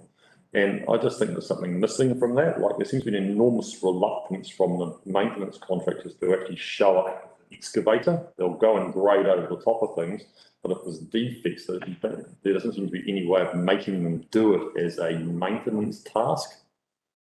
I think there's a balance between what's in the lump sum and what's already worked. That's part of it. But I think the other part is the Centre of Excellence methodology that we've been working on. I think what Kaipara have seen as part of that Centre of Excellence methodology is the outcome of our improvements and renewals. Another component of that is our maintenance work practices. So leading into the last season, we've done this previously with Kaipara's contractors, but we were in the far north and we're doing alignment sessions with the contractors and effectively re-educating them on what we want out of a graded, water-tabled, recovery of metal, reformed road. And what we're finding is when we're talking to grader operators is we're having to give them permission to go hard on the roads. So they've suddenly got, over time, they've got to this point where they're just passing the grader over the road. And we're finding, there was one case in the far north that we had to bring a truck in to recover excess metal because we had recovered so much out of the water tables, too much for the road itself. So actually getting those practices back to what was standard practice maybe 20, 25 years ago. but in those, and part of that is about what is good practice in terms of its maintenance. I will use your point, which you've pointed out today, with this escalation through the chief executive for specific things. But yeah, I've tried interacting through the Antenno app and had responses from Ventia, but then just nothing happens, and it just goes on for months and months and months, and they're not clearing water tables, and they're not fixing defects, and no response. I can see why ratepayers are clearing their hair out. And that is why I really do encourage those escalations if you're hearing about them. I mean, one of the things we've spent quite a bit of work in previous terms with councillors, really encourage you to use the standard process for logging a complaint. What is the escalation process is about when these things aren't being actioned as you'd expect. That's when Bernard, myself and the likes want to get involved and go, why? Because the standard process should be, we log a complaint, it goes to the contractor, they assess if they either fix it or they come back for approval fixing. That's if it doesn't, if it's not, that's when it should be getting back to school. Just one other very quick point. I realise we're almost out of time, but this with regard to ordered wood, in my observation, contractors are actually much better at fixing defects and stuff around the place than some of these guys that show up on wages working for these big contractors. And I think we really need to look closely at using that local procurement. I know we've got drivers in our procurement policy to try and give preference to locals, but I don't see it happening. It seems really hard for local contractors to actually get on the list to do work. So, I mean, as I mentioned previously, there is that 30% component. Q-bands are a really prime example of someone who was used through that 8 million Centre Excellence program. They came on board, which upskilled them. Ventia are continuing to use them as a subcontractor to do some of their unsealed maintenance activities. One of the issues with individually engaging small local contractors is the process component and time that happens in the background with actually getting those work packages out and done. So the smaller the work package, it still requires the same amount of effort as a large work package to get it out there. So there is that balance between what we tender, what we put through maintenance contracts, but then how we encourage the maintenance contractors to go out and use local contractors. And that's part of what we're looking at in terms of this maintenance contract review is not only who does what, but also are we getting the best value, for example, out of the lump sum, or should we, are we right in getting the contractors doing the inspections and the fixes, or should we be investigating with artificial intelligence to do initial inspections, have our own inspectors doing sub-inspections, and then that driving the contractor program? All of those are things that we're having conversations about as technology is moving, as things are improving. One of the issues with AI at the moment is it's not that great on unsealed roads, but can we use it in as a component? So those are some of the conversations we're having as part of that. Thank you. Councillor Howard. Thank you, Mr. Mayor. Interesting as part of that, the observation is that actually we have this issue, and we all have the issue with budget, but actually it's being eroded at a faster rate, a multiple of God knows how many, because just looking at that picture and any number of instances, even on sealed roads in this area, where the same potholes, the same areas, I've been over unsealed roads where 2 weeks after it's done, something is done, it's back to the same. So the fundamental is that by, and I think to Councillor Larsen's point, by not doing a little bit more work, a bit more longer term work on some of this maintenance, we're actually all part of using up what little budget we've got so much faster, and we're having to do it time and time and time again. And you just go down Moore Point Road, there is potholes that just get a little bit of mix thrown in, and within a week, the trucks ripped it up again. So, you know, I mean, we're not actually helping ourselves. You know, it's nice to get potholes fixed and things like that, but longer term, we're going backwards. And that comes back to my point about the improvement versus routine. It's not a great use of contractor resources, but I guess from a financial perspective, repairs are part of a lump sum. But so contractors are going back and doing it, but we're having the same conversations with them because they don't want to be going back and doing a pothole every 2 weeks. They want to be having the investment in the network. We're really clearly identified that water tabling, drainage, all those areas are ones that will make a massive difference. It's about how we can secure the appropriate funding to go in and some cases restore the network to how it might have been 25 years ago. There was, across all of Northland's network, there was a period of, for different reasons, 10 to 15 years of underinvestment in road maintenance, and we're suffering from that. Mr. Mayor, could I have a question, please? Could say Councillor Vincent's had his hand up for a little while. Through you. Yep. Okay, my turn. Thank you. I have a concern in this area of maintenance as well. I having had several phone calls from someone regarding several property owners down Pointer Road, which is in the Ararua area, concerned about the lack of maintenance of their road. They've had lodged multiple complaints, had multiple visits from men in white utes, and from one of the chaps said to me, I will pass on the comment, which, and I have no reason to disbelieve him, I think he's quite a trustworthy character, but one thing, he was advised by one of the contractors that, well, if it's a problem, he might as well get on and do it himself because he wasn't able to authorise it. And another comment was from another contractor, oh, well, if this had happened over at Mangawai, it would have been fixed by tomorrow. And whether that's true or not, in fact, I don't know, but that's what he passed on to me. But the latest one that was a real concern to me was from the local school, with concerns about the safety of the school bus, which is about to hit the road in the next day or two. And I just wonder, I suppose one of the key factors seems to me a lack of maintenance of culverts. Now, it shouldn't be regarded as an improvement to keep a culvert clear. I had the experience on my own road. We had the Page Green treatment and all the culverts were broken, so all the culverts got replaced. And then, as to be expected with ground being disturbed, when there was a decent lot of rain, of course, a couple of culverts got blocked up. And so I put in a service request and I was told that someone would come out in a few months' time and deal with it. Well, in that few months' time, fortunately, there wasn't any major damage to the road, but there could have been.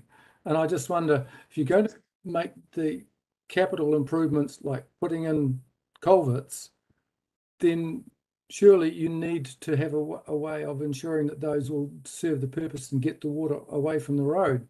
And so, you know, two approaches. One is don't put the culverts in, or perhaps have more of a rapid response team able to deal with keeping the lines open, and maybe whether it's a separate subcontract for culvert maintenance. It just seems to be a recurring theme that it's not being adequately addressed, and maybe we're wasting money on making improvements that we're not able to maintain.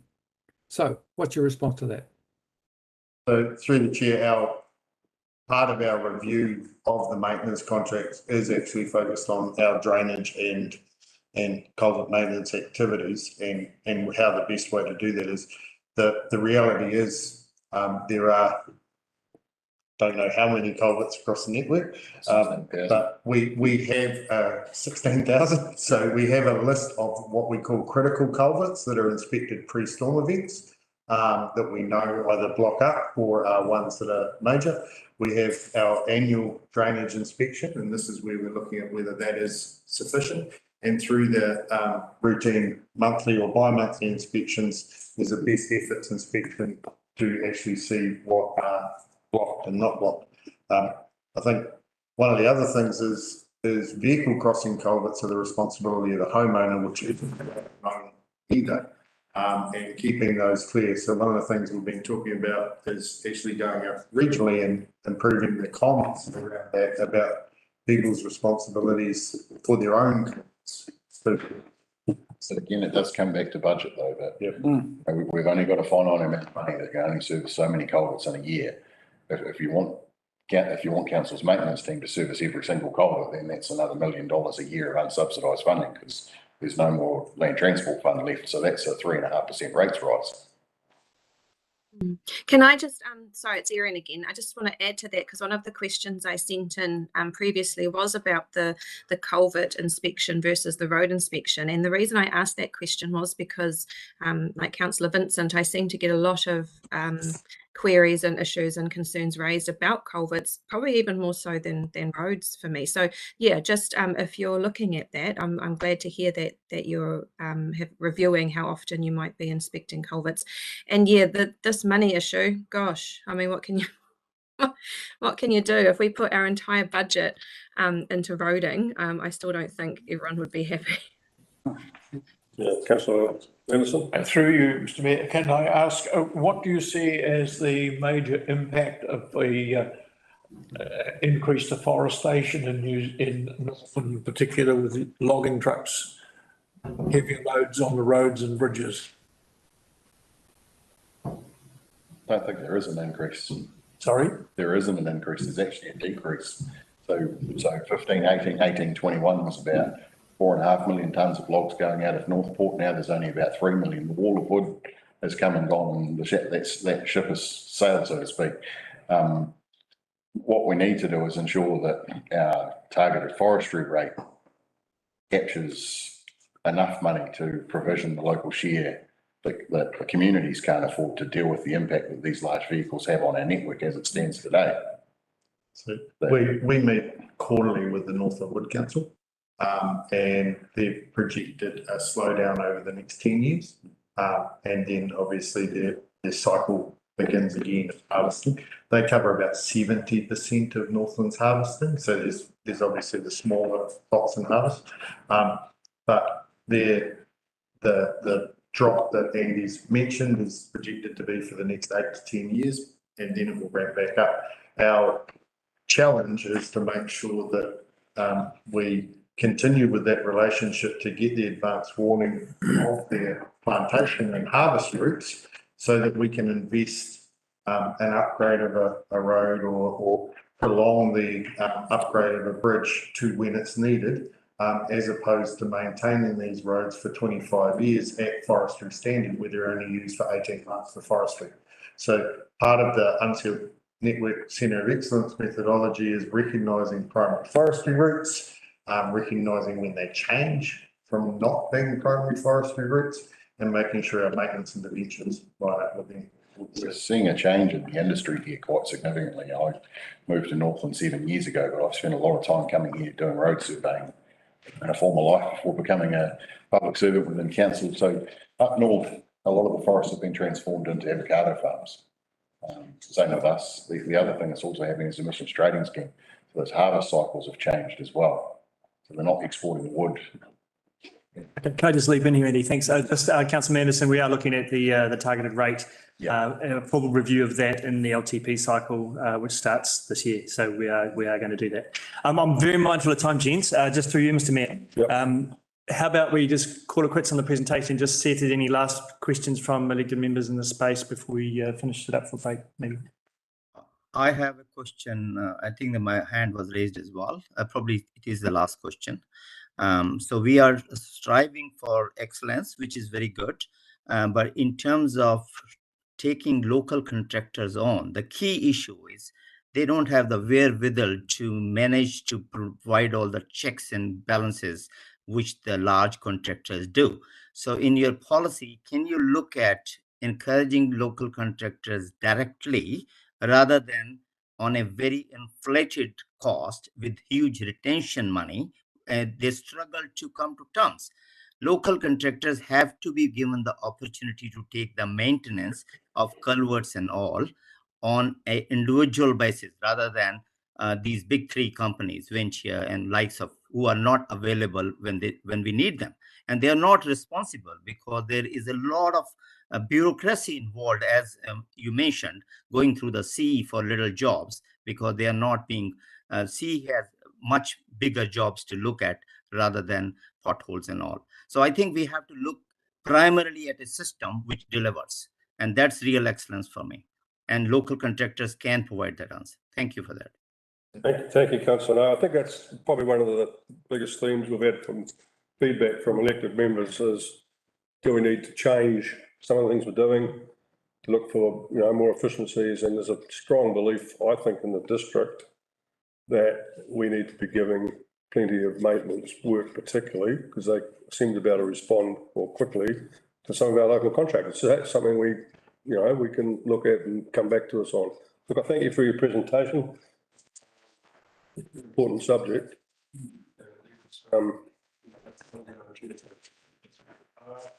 So I'll call a coffee break. It's 11 past now, so make it 22 minutes past 11. We'll come back, so we'll have about 10 minutes. Thank you.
How are you locals?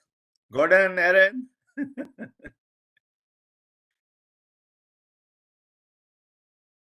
How are you? Lovely people.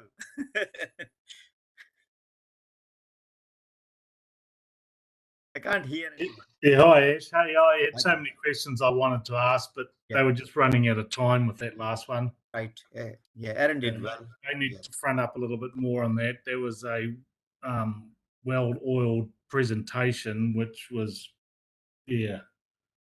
I think it was more a very high level CEO kind of stuff with center of excellence doing nothing, you know, honestly. They can't hide the fact since NTA has been formed that our roads have never been so bad.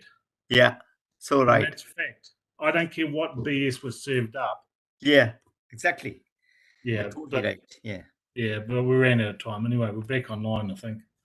Well, it looks like we were online earlier too. Is it? Because you never know whether we are being recorded or not recorded. It says live on the top. It's being strived lead. So I don't think they disconnected. Ask Jason maybe. Hi, Jason. Is it still on the live? Because we were having a private conversation. Councillor Nair, we can actually hear you in here. That we have been muted. So I'd suggest maybe not having a conversation right now, just until. No, that's what I said. Online soon. Can we make it not live when we take the break, please? So we mute it. I'm not sure if your conversation. Best bet, Councillor Nair, is not to have conversation during the break because it is problematic to restart the connection if we do stop it. So we continue it flowing. So apologies for that. No, that's all right, man. Thank you.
To go back, we just had a far further.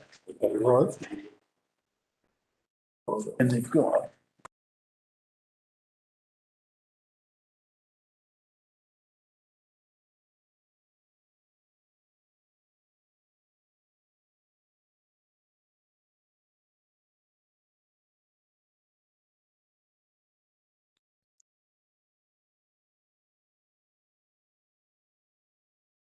Gavin, can you tell me if that's working, please? Okay, welcome back. Next on our agenda today is smoke-free Kaipara policy review, and that'll be delivered online by Shireen Mundy. Yeah, I think, Your Worship, I think we've got Virginia going to deliver that. Is that correct, Virginia? Yes, it is. My fault, my bad. Yeah, I'm just, can you guys see us? Welcome, Virginia. Yep, okay. Thank you, Mr. Mayor. I'm asking if the policy has been read, if the report's been read. I'll take it. Yep, correct. Okay, cool.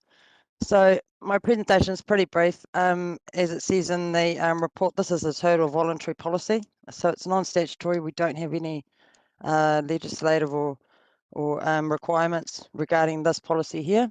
So what our smoke-free Kaipara policy does, it identifies our council-controlled smoke and vape-free areas within the community. And the policy aims to improve the health and well-being of the Kaipara communities by reducing the prevalence. These are these objectives that we have in the policy, denormalising smoking behaviour and providing people with public places that are free of cigarette smoke and vape. It also aligns with our central government smoke-free 2025 initiatives and council's strategic directions of thriving communities and safe and healthy environments. Now, what this policy does not do is it doesn't ban smoking or provide regulatory mechanisms. So that's not the purpose of the voluntary policy. It's not the purpose.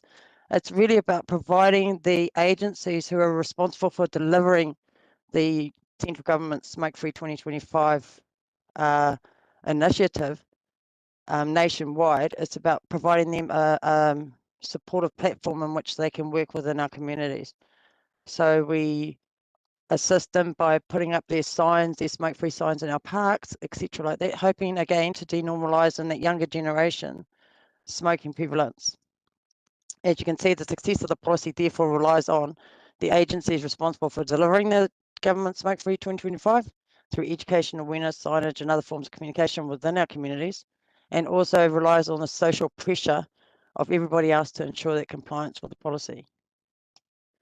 As you can see, this was done on a desktop. This review was done on desktop due to COVID. Te Whatu Ora, which was the old Northern DHB, they weren't able to get out and start doing their surveys, which has been showing, gauging the level of success of this policy within our communities. But yeah, what I'm asking the council today is, because this is a voluntary policy and as there's no specific legislative provisions that require council to consult with the community before making a final decision on any proposed amendments, that we staff consider that community consultation following this voluntary review is not required. But we seek your feedback. As you'll see in the report, there are consultation considerations for the council to think about. And then, yes, just looking for your directions, how you want to proceed. Thank you. Any questions? I have a question, please. Okay, I'll just stop sharing my, so that you can see me. Just a moment. Yeah. Kia Hi, ora. Erin. Hi. Hi. My question is in relation to the signage and adding vape to the smoke-free policy. Would the signage need updating, or does that already include vaping? No. So the signage will be updated by Te Whatu Ora. So council don't receive any funding or anything like that. And so all of the signage, the education, the support, healthy support, the smoke patches and all of that information that goes out into our community is actually all delivered by Te Whatu Ora and associated agencies, health agencies. They provide the signage. Our role as council is that we go out and we put that signage up in our parks and things like that. So So Cool. really, we're in that really supportive role. And again, this is the voluntary policy nature of how it works. Perfect. Yeah, considering Kaipara District Council led a remit to government for vaping issues, I think it's really awesome to see the addition of vaping into our smoke-free policy, and I'd support that change of signage in our public spaces as well. Kia ora. Thank you. Virginia, one question from me, the Mayor. You said that we're seeing encouraging results for less people, more people are dropping out of smoking. Correspondingly, is the vaping going up?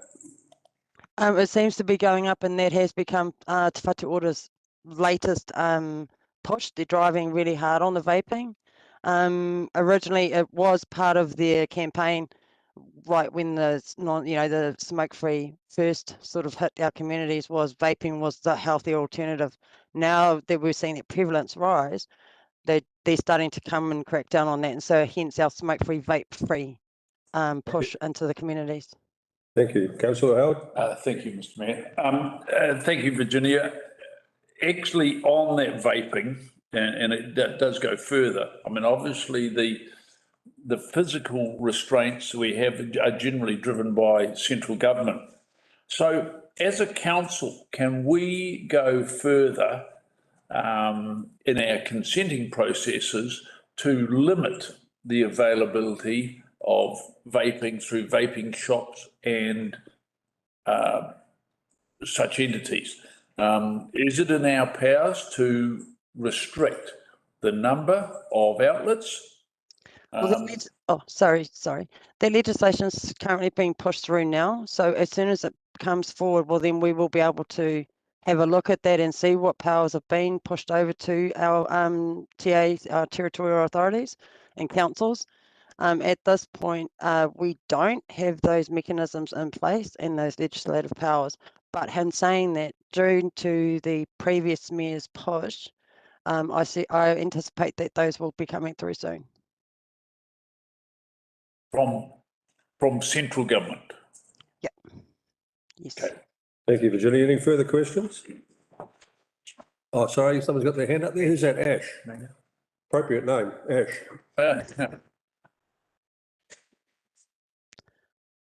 Councillor Nair, you may be on mute. We can't hear you. Thank you. Thanks, Virginia. And thank you, Mr. Mayor, for letting me speak. So you did mention that it's not a legal bounding policy. It is more voluntary. You also mentioned that they encourage community consultation.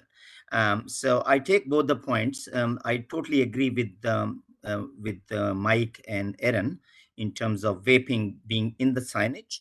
And I think you can take it forward by that is the council decision.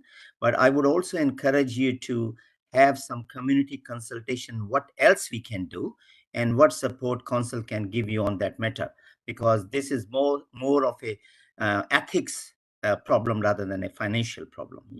It ends up as a financial problem later. So I think if you can take that message as far as we are concerned, and I'm sure other councillors will echo the views that we should look at it seriously, regardless of the fact that it is not legally enforceable. Thank you. May I respond to the Mayor? Yes. Oh, sorry. Thank you.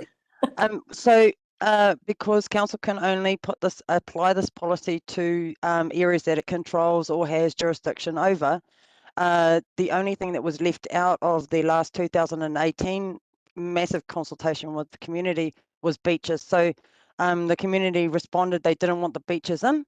As I said, it was done on the previous consultation. So that one wasn't put in. The only other place that we're looking, and this is what we're exploring with Te Whatu Ora, is that smoking outside restaurants on our footpath, because council control the footpaths.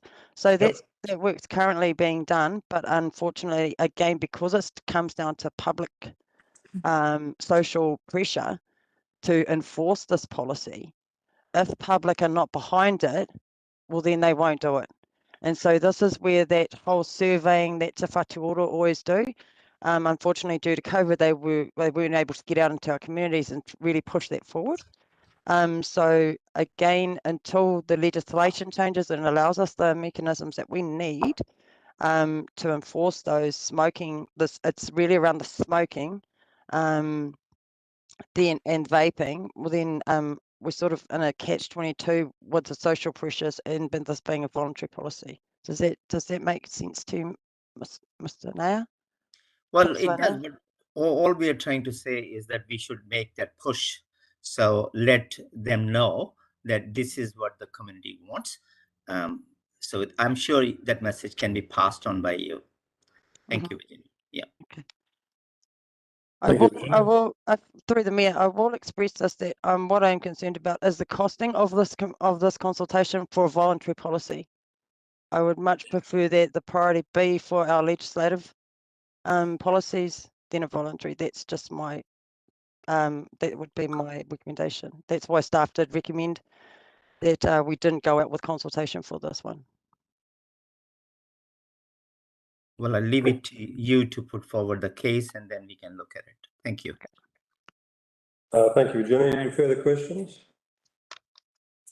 Okay. Appreciate your presentation, Virginia, and we'll move on. I'm sorry, can I get directions, please, for how you want to proceed? Oh, I am sorry. Did I stop your presentation midway? I was just asking because I've asked that for, depending on your direction, how you want us to proceed. Can I just say through you, Mr. Mayor, so Virginia, are you asking regarding consultation on the policy or not? Is that the direction you're after? Yes, please. Okay, from my perspective as the interim chief executive, this is a policy I don't believe we need to consult on. There's too much of a cost to that. I would expect that if the government changes its direction and gives us some mechanisms to be able to control vaping, then we can consult in that space, and I think that would be appropriate. So, so my recommendation is we don't consult on this policy. So, up to you as a council, of course, but it's not a decision. It's just giving us a little bit of direction here. Yeah, thank you. I would concur with that direction.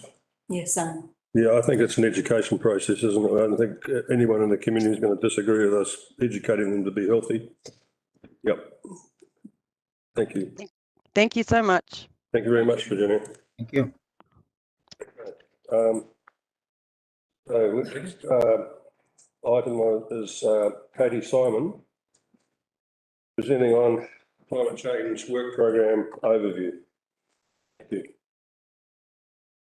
Colour coordinated, you do. Oh, yeah. Yeah. Hey. Awesome.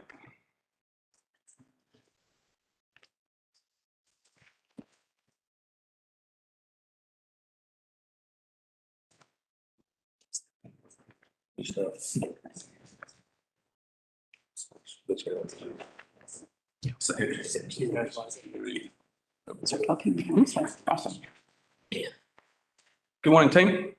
Morning. So I can start by introducing Katie Simon. I'm not sure if you've met her yet, but she is our climate change advisor. So Katie and I are a bit of a tag team in today's presentation. I'll kick things off. So if you can go to the next slide, thanks, Katie. So anyway, the purpose of today's presentation is to give you an overview of Council's climate change work programme, noting that 7 out of 10 elected members are new to Council, and then to outline Council's climate change responsibilities and requirements. Briefly, we'll touch on the legislative policy and auditing framework. We'll talk about our climate change work programme specifically, and then we'll touch on any potential risks of the project. Okay, so Council's got specific responsibilities and requirements for climate change through legislation. This includes policy and auditing requirements as well. So the slide we see here touches on some of those responsibilities, and we've also got specific requirements under the Resource Management Act, New Zealand Coastal Policy Statement, Local Government Act, Climate Change Response Act, National Adaptation Plan, National Emissions Reduction Plan, and of course the Civil Defence Emergency Management Act as well. So that sets the framework at a high level that we're currently are operating under. Go to the next slide, please, Katie. I'd just like to also touch on the auditing requirements that we have. So we've got specific auditing requirements based on the Office of the Auditor General. These requirements are in the long-term plan currently and our 22-23 performance audit as well. So we're going to be assessed on the following key matters with regards to climate change, and they're up there on the screen. I'm not going to repeat every single matter there, but of note, Council should have a comprehensive discussion of resilience and climate change issues with their communities. They should show an understanding of the potential impacts to critical assets and communities, and demonstrate a commitment to adaptation and mitigation, show how Council is planning to adapt to the effects of climate change and the steps they'll take to reduce greenhouse gas emissions. Next slide, thanks, Katie. So we're going to step you through our climate change work program, your understanding. So this was strategically designed to enable Council to meet our current and forthcoming legislative requirements, and is focused on building community resilience and increasing the resilience of our assets specifically.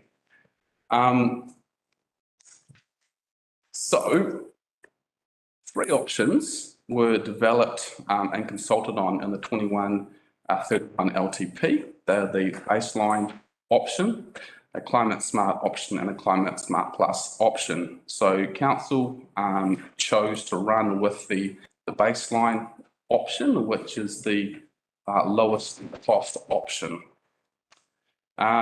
Katie's going to step you through in a bit of detail now what our work program entails, starting with the community adaptation planning, which is the majority of our climate change work program.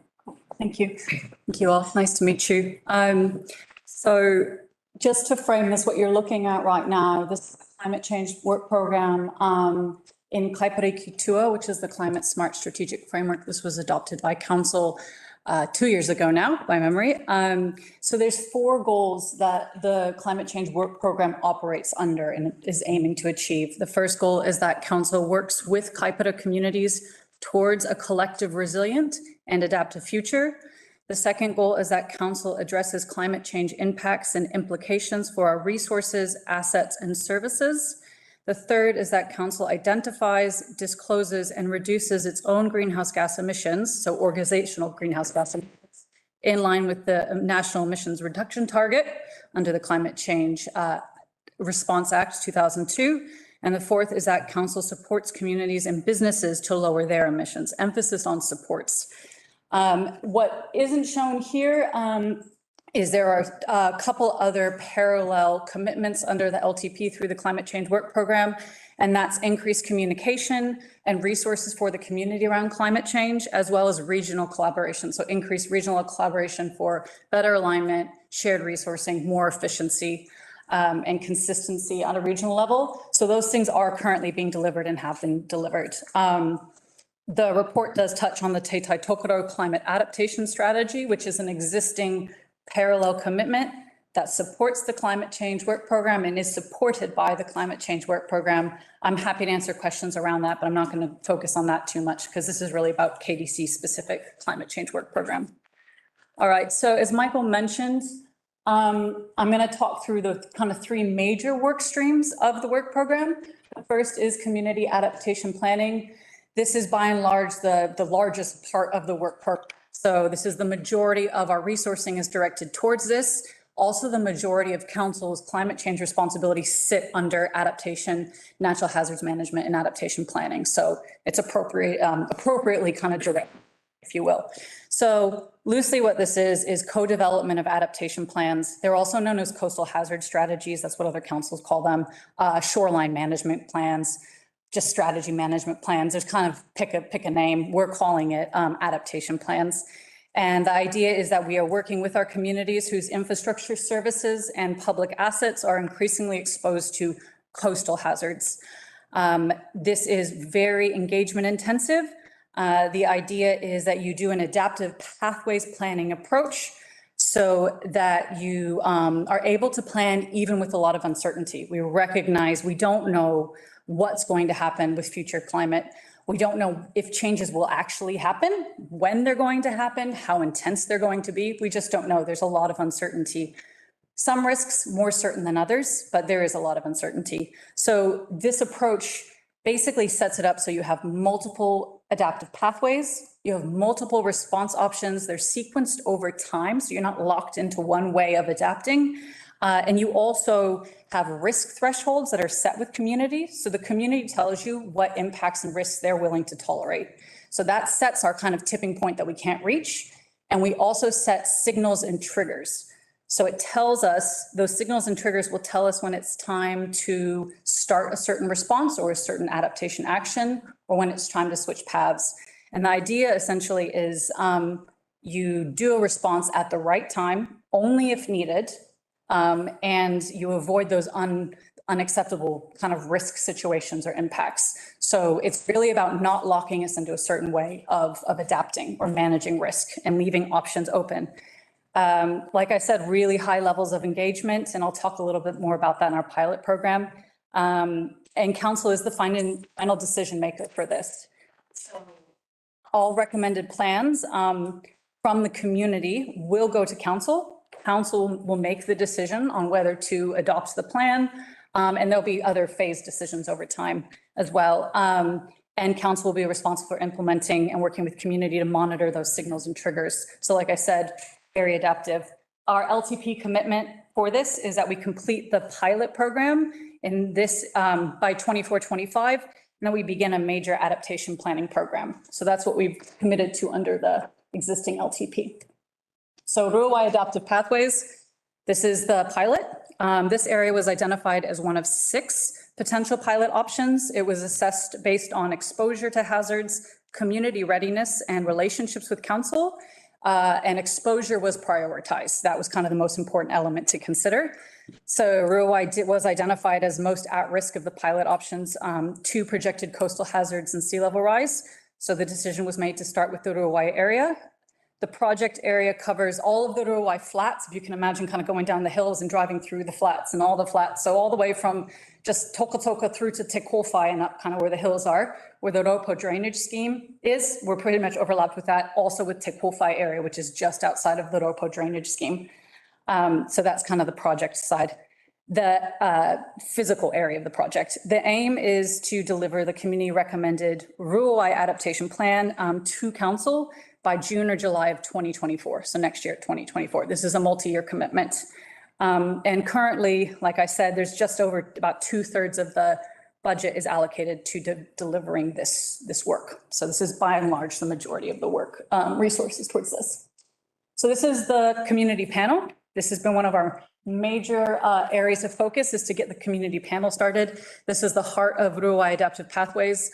Like I said, really high community engagement, high participation. This group here, you can see me awkwardly standing in the corner. This group here is leading the conversation and leading this process. So we've got about 20 panelists and Mana Whenua representatives from across Ruawai, farmers, landowners, teachers, community volunteers and organizers, youth from Ruawai College, parents, grandparents, you name it. People who have been there going back generations and new arrivals to Ruawai. So we've got a really good representative body here. They're all very committed to Ruawai and to Ruawai's resilience and for Ruawai to thrive for them and future generations. So they're going to lead, like I said, the conversation on how to adapt to coastal and flood hazards in this case. They will co-develop the adaptation plan and they'll give the recommendations to council. Behind them, we have a whole network of support with the panel. So KDC Otamatea, ward councillors, Councillor Vincent and Councillor Manderson are invited to join as participant observers. The Raupo Drainage Committee has representatives. Mana Whenua are represented on there. They also have their own kind of advisory group sitting alongside. NRC councillor is there, John Blackwell, and he also represents Kaipara Moana remediation, so that's been covered. We have external facilitators who are supporting this process, who are well across how this process runs. They just finished it with Randall District Council for their entire coastline, so they're well versed in this process. We have Civil Defense Emergency Management staff, NRC staff, NTA staff, KDC Infrastructure Planning staff, Department of Conservation staff. So there's a lot of basically technical advice and people involved to support this process. We also have external technical experts involved, so coastal scientists and risk hazard experts. So that's the pilot. And no, it's not doing the changes. So Kaipara is the first council in the region to actually start and get the pathway pilot program. And all Whangarei and Far North District Council are committed to starting theirs. They'll likely start this year, but it just took them a little bit longer to decide how to start and where to start. So second work stream in the climate change work program is the climate action plan.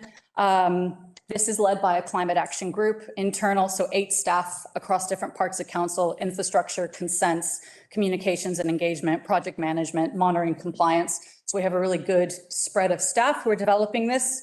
The idea is we are setting short, medium and long-term actions to demonstrate regional leadership, to keep Kaipara community informed of council's actions and of climate change risk and opportunities more broadly, to improve the infrastructure resilience, council's infrastructure resilience, to reduce our organizational emissions and to support businesses and communities to lower their emissions and take advantage of low emissions opportunities. So phase 1 is almost complete. That's been really operational.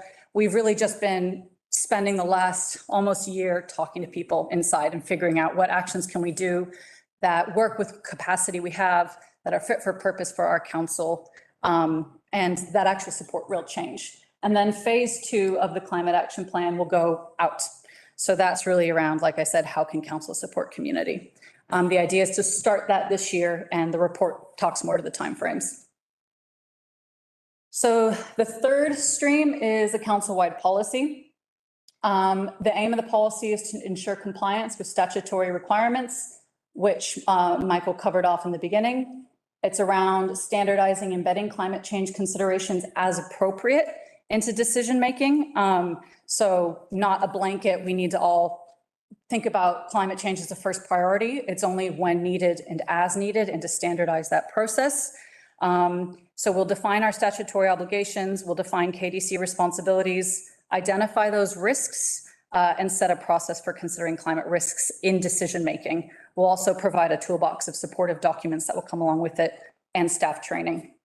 LTP commitment is delivery of a policy in this LTP cycle. That's our commitment. And in terms of resourcing requirement of this, it's minimal besides staff time.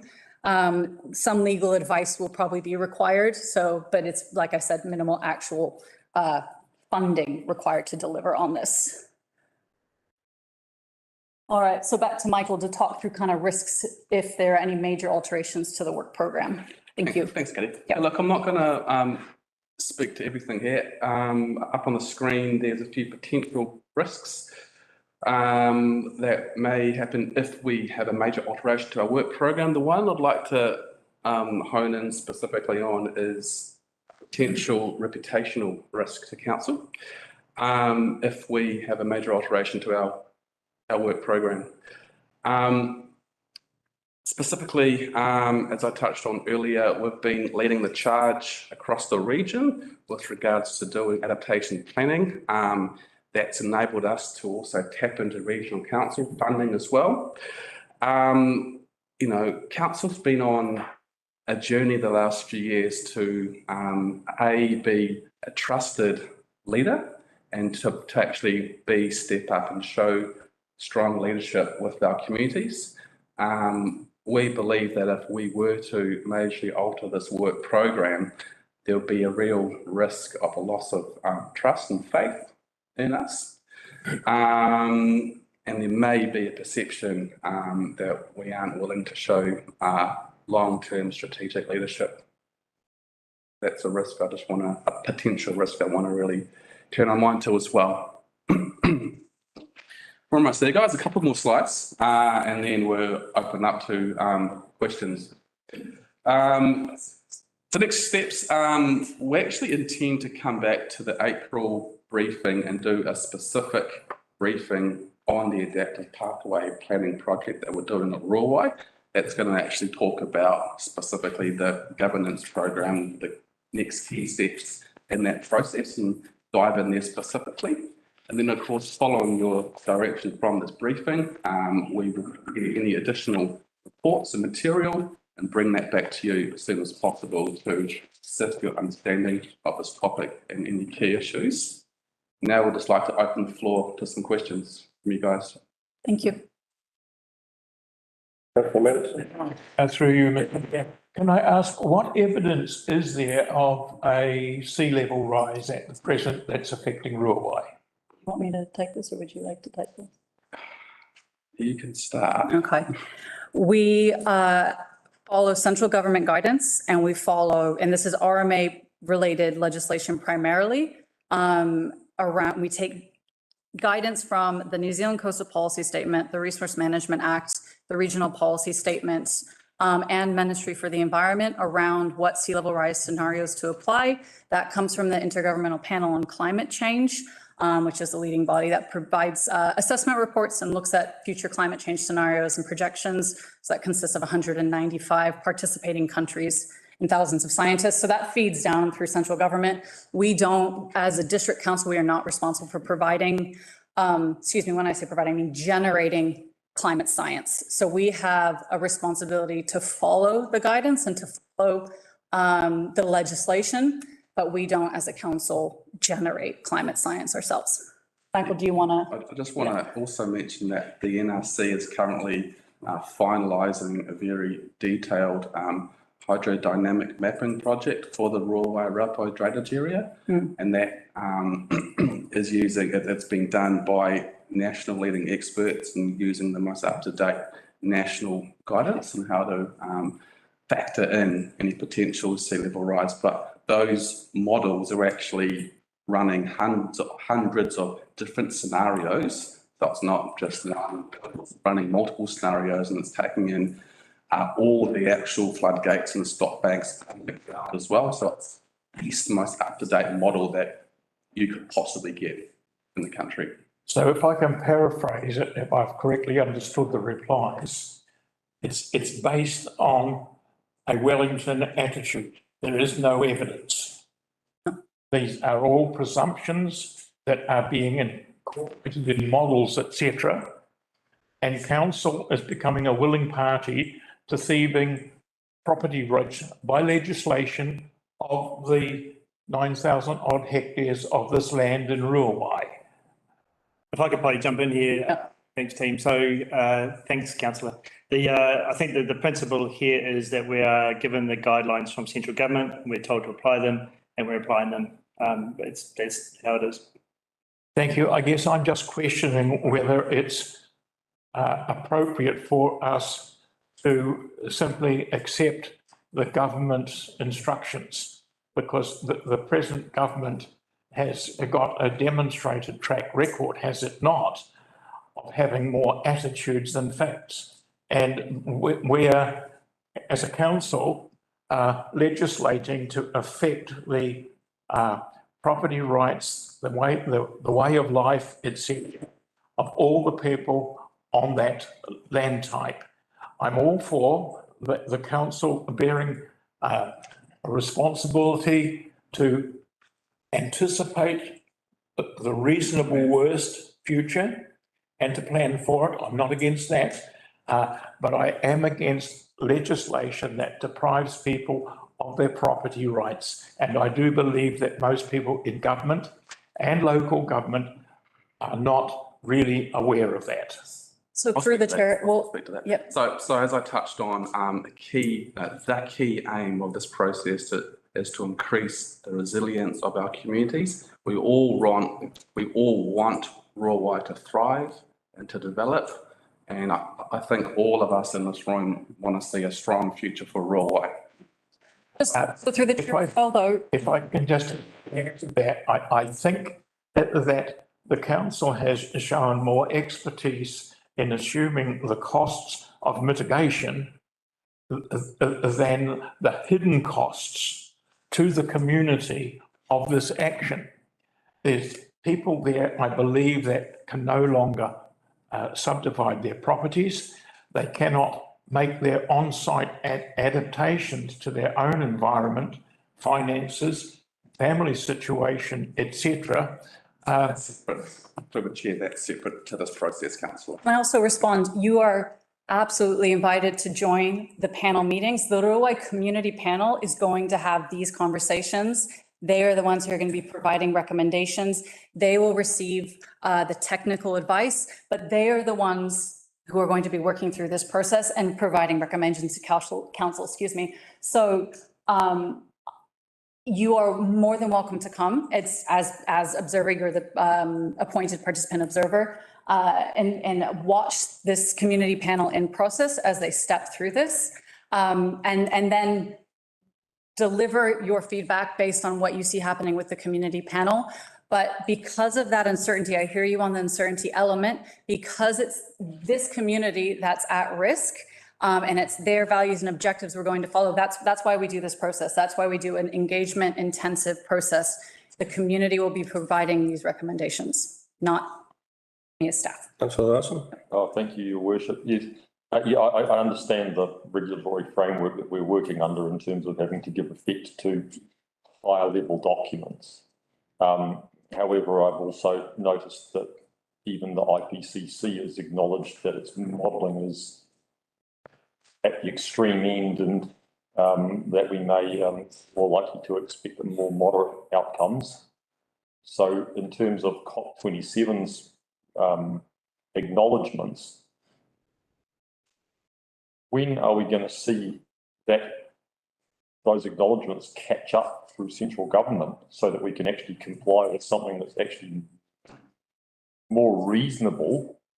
And the second thing I'd like to hear is, and Councillor Manderson's tried to ask that question, where is the empirical evidence for somewhere like Rurawai? Has the sea level risen or has it not risen? And if it has risen, by how much over what period of time? Because if you go back to your earlier slides, we've been told that we've got statutory obligations to provide an evidence-based response. I've seen no evidence. I've just seen modelling. I'm happy to provide that.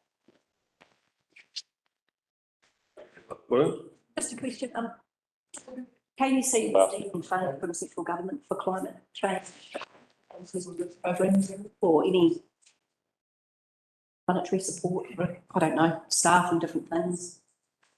Short answer is directly for the climate change work program, not really at present.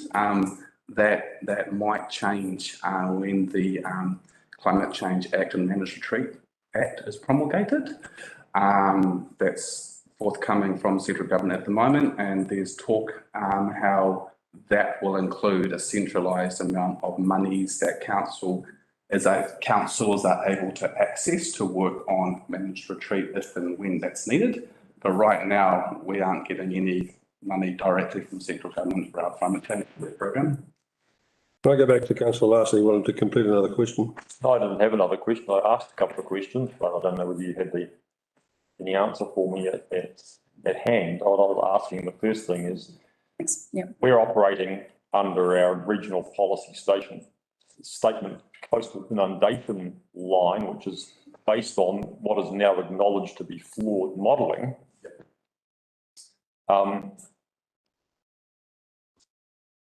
What's the timeframe? Can we expect that to be corrected? I'll speak to that. So look, that's a really good question, Council, and we unfortunately can't dictate central government's work program, nor can we dictate to central government when they will amend the national framework and national legislation. Our hands are somewhat tied in that we are required to give effect to the direction that central government sets. That then comes down into the national policy statements, the regional plans, etc., and then flows down to us. So unfortunately, we are not able to pick and choose any scenarios or models that we think fits our needs. Can we not ask the ministry though, like, now that these acknowledgements have been made, are you going to amend your national policy statement, and if so, when? of the interim. I'm happy to ask the ministry that question on behalf of council. So through the chair, we do have interim Ministry for the Environment guidance as well, based on the IPCC 6 assessment report. And that compares the current applications of representative concentration pathways with their SSP, the socioeconomic pathway scenarios. It's just a new way they're doing it. And it gives an equivalent. It says, here's the equivalent. And it has provided guidance on what SSP/RCP equivalent scenarios to apply for future sea level considerations. And we are in line with that up until, so there's current, this is happening at NRC currently as well. There's an assessment looking at where we are in line up until point, if there's any deviation. And so far it looks like we're decently in line. So I can't speak more to that because it's still an internal process, but that's as much as I know at this point. Yeah. In terms of the empirical evidence, which is the second part of my question, is that something that you can come back to us with? What I can provide are methodology reports. I can provide tidal gauge reports. I can provide reports on observed incremental sea rise in the past. I think it goes back to the 1980s. I want to say the tidal gauge observations. That's by memory. So I can give you an actual year in the reports. Those are the kinds of elements we can have. The great thing about adaptive pathways, though, is a response is only activated when there's a signal or a trigger. So best case scenario is that certain more intense responses don't ever need to occur because the signals aren't there. So that's the beauty of this process, is that they're identified as in case this happens, we don't start and immediately activate a major response if there's no signal. But when the signal's there, we have a plan and we have a lead up time so we don't hit an impact or a situation that's deemed intolerable by the community. So and we're going to, the community will lead that. That's fine. All I want is the empirical evidence. Got an act that's 20 years old.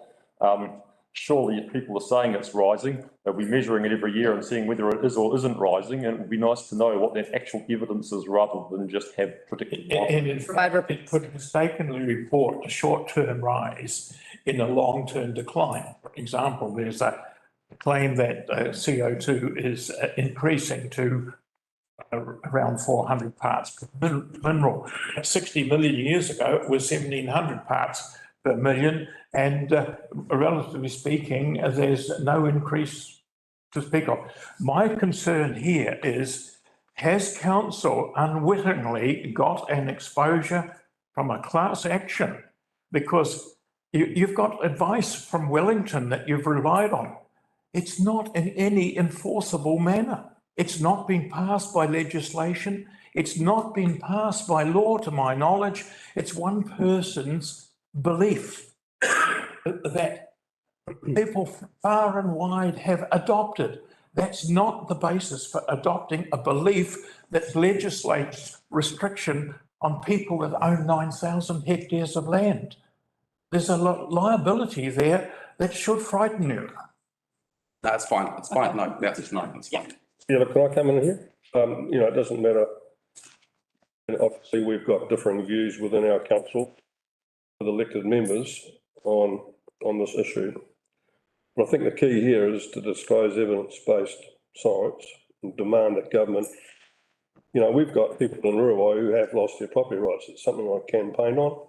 I know that NIWA's actual empirical measurements, sea level rise is only 2.4 millimetres a year, which is way below what the RCP 8.5, which is what you're acting under, Northern Regional Council, which has now been disclosed as being way too severe in terms of modelling.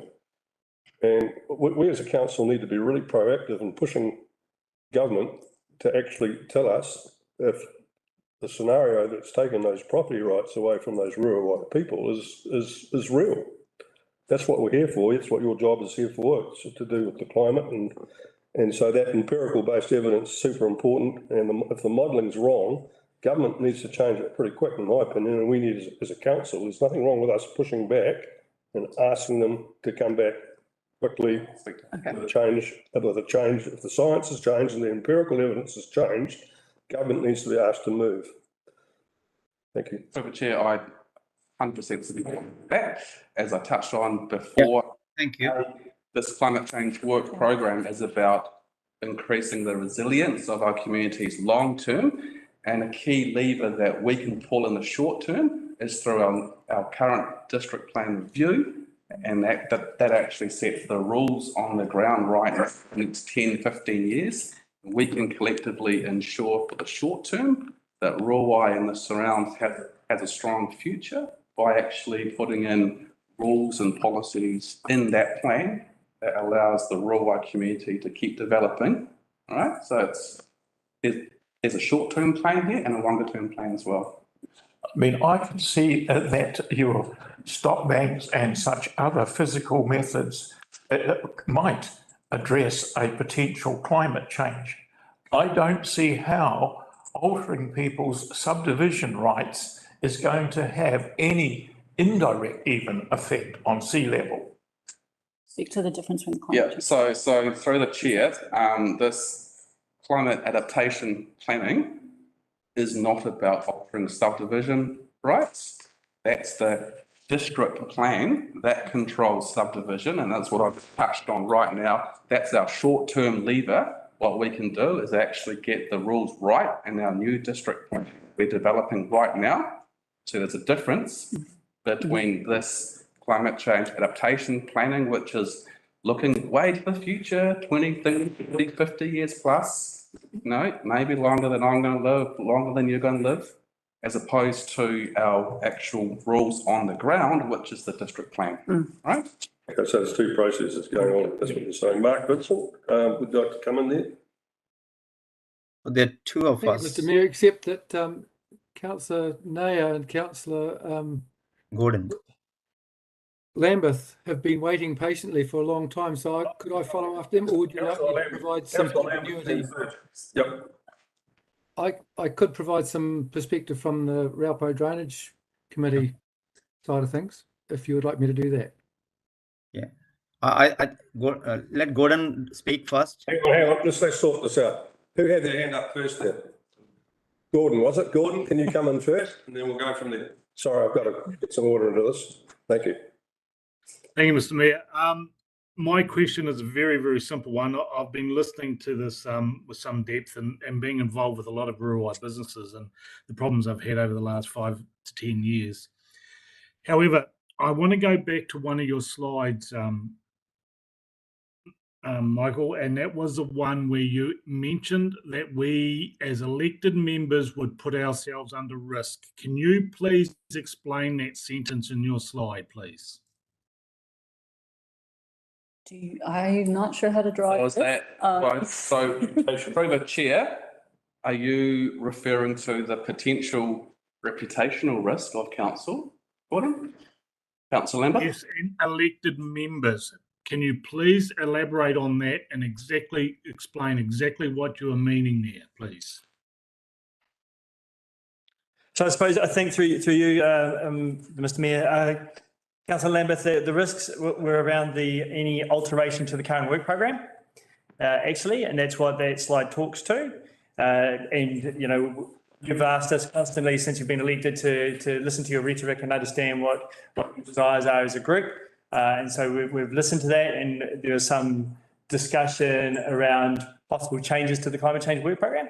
So what we're indicating to you, if that was to occur, that there are risks involved with doing that, particularly given that through the long-term plan, the 21-31 long-term plan, it was a significant and major conversation with our community decision to be made and was made. So I think that's what that slide talks to.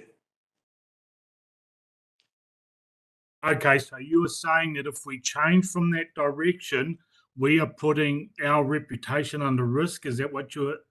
Yeah. So yes, we're sectors of the community, not all the community, of course, because people have different views and beliefs on this topic. However, when we consulted with the community in the long-term plan, that was a key decision that was made, and we received quite a bit of feedback about that and support for the option that was selected by the council. So to change that without consulting with the public would open us up to risk in that community. Thank you. Councillor Naya. Thank you, Mr. Mayor, through the chair. So my question is just simple. I totally echo the views expressed by Mr. Mayor and Ron and Ruawai pathway. I want to see what are the tangible benefits, if not subdivision, of creating such a body, which is very likable by the council. And why not we have something like that in Dargaville also, in terms of having all those things for flood management by the mighty river. And we can probably clear more than twice or maybe thrice, I don't know, have the numbers of the land for future development. But I don't think the answer is lying in having an adaptive plan if there are no tangible benefits. Thank you. Now pass on to Mark, please. That was a statement, I think. That's more of a statement. Yeah. Councillor Vincent. Thank you, Mr. Mayor. Yeah, perhaps I can fill in some gaps regarding some information from the Raupo drainage side of things, in that I guess when the Ruawai community was identified as a suitable candidate to be the poster child, I guess, for this program, it was operating on the basis of flawed information from the flood modelling for that area, which has just recently, as in like the last week or so, been updated, and that provides a very different story. Now, the basis for the flaw was that just because of the technology involved, it didn't adequately identify the stop banks, which are kind of important for Ruawai. And so the model has been corrected to allow for them being there and providing the protection that they provide. So that's part of the story. Another part of the story I think we need to draw in too. Oh, and I fully expect to be the chairman of the Raupo Drainage Committee will be wanting to make a presentation to the council sometime between now and before our proposed plan is released, to ensure that the council has a full handle on the implications of that updated model. And I guess you can apply that principle to the whole climate change policy aspect, in that it is a process of modelling, and as you learn more, you update the model.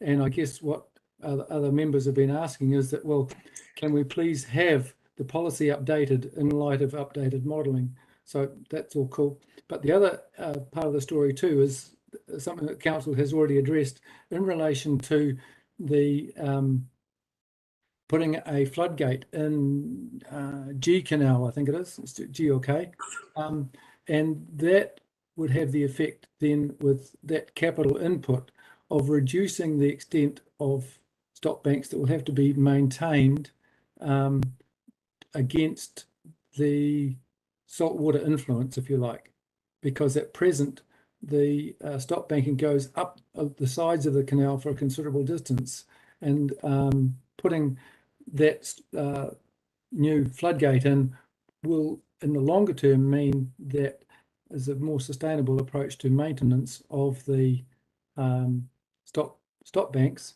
And should there be in the future the need to raise those stop banks, the length of stop bank needing to be raised will be substantially reduced. So that might be preempting some of what the community pathways group comes up with, but that's the latest information that I have to share with you about that. I'm happy to answer any questions. Thank you. Would you like to comment? Yeah, just through the chair, I'd like to just make one comment around that. So with the modelling, thank you, Councillor Vincent, for providing a bit of insight. The stop banks were actually, they were accurately modelled. So the level of the stop banks was mapped, so LiDAR was flown, they basically, to get the actual accurate elevation. What wasn't incorporated into the past modelling, because it hadn't been digitized yet, were the culverts, the floodgates, and the pumps. So the model that you can see now on NRC's Natural Hazards Maps portal shows accurately where water will overtop. What it doesn't show well is what happens with the water once it's over past the stop banks. So where does it drain to? Can we prevent, by closing the floodgates, can you prevent the tidal influx coming in, water pushing up from the outside if you're pumping water out? So that's what it didn't show. It didn't show where water actually goes correctly. It basically showed a giant pond. And that's where there's pushback and saying we need to actually get the drainage system that sits behind the stop banks modeled and digitized and then put into the modeling, excuse me. So that's just a little bit of a point of difference there. The stop banks were the most up to date, like in terms of elevation, that was accurately in the model. Yeah. Councillor Erin Wilson-Collins up there with your hand. Thank you. I was just wondering, Katie and Michael, is there some information or some previous briefing papers or something that could be provided to our newly elected members, just to give them some background on how and why Ruawai was, just from the questioning that I'm hearing today? I just wonder if that information would be helpful for them to understand more as to why this area was chosen. Thank you. Good question. Councillor Larson. Thank you. Sorry, can I get an answer to my question? And I have a second question, please. Oh, I'm sorry. I thought that was a request to get information. Thank you. Yep. Would you like to answer that question? Yes, so through the chair, yes, we can provide that. Thank you. Perfect. And then my second question, real quick, is just what you were saying earlier about there would need to be certain triggers in place before things are actually implemented. So can we liken this adaptation plan, say, to like a civil defence response? Like you're trying to create tools to put in place, but you're not actually going to use those tools until they're needed. Is that a right analogy, just for an understanding of what you were saying earlier?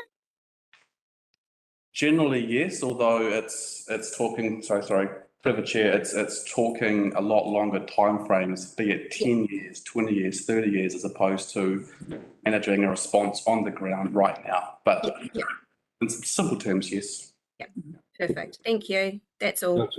Councillor Larson. Thank you, Your Worship. I realise we're already 15 minutes over time on this item, but just very quickly, I just want to come back to this point which was raised earlier about reputational risk, and I've heard that come up before as a sort of, perhaps a legitimate caution, but also sometimes as a mechanism to keep people heading in the same direction. And I think there is a reputational risk issue here, and I think that if we're going to be changing direction, then we need to be clearly communicating that, and if necessary, consulting. I think there's a bigger reputational risk that if we continue in the same direction and don't respond to new information and don't stand by our positions that we've taken during election, that we, as a new council, have potential for much more reputational damage than not changing direction to protect the reputation of a previous council. So that's just a little statement I'd like to put in there. Thank you. Thank you. Any further questions? Councillor Howard. Thank you, Mr. Mayor. I totally endorse those comments of Councillor Larson. In fact, taken some of the steam out of what I was going to ask. But as I understand it, and I read it, hear it now, is that essentially there's no issue with planning, the adaptive planning and where we're going to go and looking at what we're doing, and understand that we understand the risks, and we've got the triggers to go in place when and if we need. But the key thing is, reference to Councillor Larson, is that there is some elements apparently where decisions have been made on what could now be termed as erroneous information. We need to make sure that we keep ourselves up to date to where things have changed, and the most global thing is COP27, where changes are made, and make sure that we are, for reputation, staying current with where understanding, information, knowledge is heading, so that we are in the best position all the way through, rather than just staying on track of where the information was 1, 2, 3 or 4 years ago. Hopefully that's some understanding. Thank you. Okay, any further questions? Right, thank you very much, Katie and Michael. Ongoing information, consultation maybe, and dynamic. And feedback from, from government on this issue, because there's no doubt about it. From what I've read, the models have been over-predicting the warming and the sea level rises. So, it wouldn't be so bad if we just looked at simply adaptation and mitigation, but in terms of Ruawai, there's real issues there with property rights. So thank you very much. Mr. Mayor, can I just come in here for a sec, if that's okay? Just trying to work out a path forward, because if you recall in December, we talked to you about the annual plan and the upcoming annual plan work.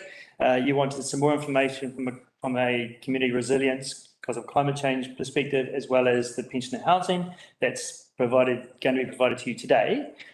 We do need a path forward as far as the annual plan goes. Either we sit there and start consulting and re-looking at the LTP and what was consulted with the community in that space, and we're running out of time for that to occur, possibly an LTP amendment, not sure, or we continue as planned for the annual plan and look at this in more depth properly as part of the LTP work, which is you're getting briefed on today, and starting up that cycle of work. So I'm happy to bring this to you for the February Council meeting for a decision if you wish, but we're kind of trying to work out the direction that you want us to take here with this annual plan specifically, because we are going to be running really quickly out of time to consult on this if we have to. So I kind of need some direction. You want direction? Councillor Larson? My position would be that in general, I would like to see the minimum amount of our limited ratepayer funds spent on this within the requirements under statute. However, I see a significant body of work that's already been agreed to through the previous council, and we have a community panel there that's been formed and is underway and heading in a particular direction, and I think that that would be kind of knee-jerk for a new council to come in and pull the rug out from under that, under the annual plan. I think we need to look at it through our long-term plan review process. As much as I would like to be more nimble, I don't think that we can do that and keep the faith with that sector of the community there. Thank you. Would that have a general agreement with everybody? Yeah. I agree with that. Yes, and if I may, to my point earlier about the planning, which we've agreed, having that panel was absolutely part of that. It's a matter of making sure that they, to my point of view, have the right information and are communicated with how things are changing. Okay, thanks. Yeah, if I could just add a comment to that as well. Certainly. Thank you. Concurring with Councillor Larson, there was a lot of background work done in this project that's already happened. And when we have a community that is right behind it and looking forward to getting on with this adaptation work. So I agree that we shouldn't pull the plug out. And just the comments about the change of modelling and the IPCC and all that would be great to see that moved forward and everybody finding a page that they all agree on. But at the end of the day, the modelling is still suggesting that there will be change. So I don't think any of this work will actually be necessarily a waste of time as such, as far as the long-term goals are concerned with what it's trying to achieve, even if there is any pivoting in the next long-term plan. So I think carrying on the course that has been set for now is what should be happening. Thank you. Thank you. Does that bring to an end, Adelaide? Thank you very much. Due for lunch for 20 minutes. Take us through to about 10 to 1.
Okay, welcome back to our briefing today.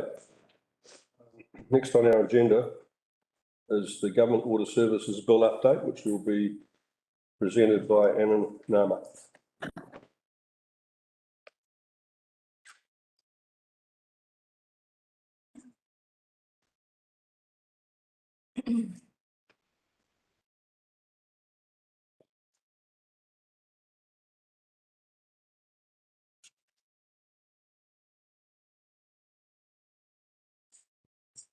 Thank you, Chair, elected members. I thought I'd just take the opportunity to brief the elected members on two further bills that have been submitted to the House and are now in public consultation and is referred to the select committees. And we'll also provide an update on the Three Waters funding packages that Council has received.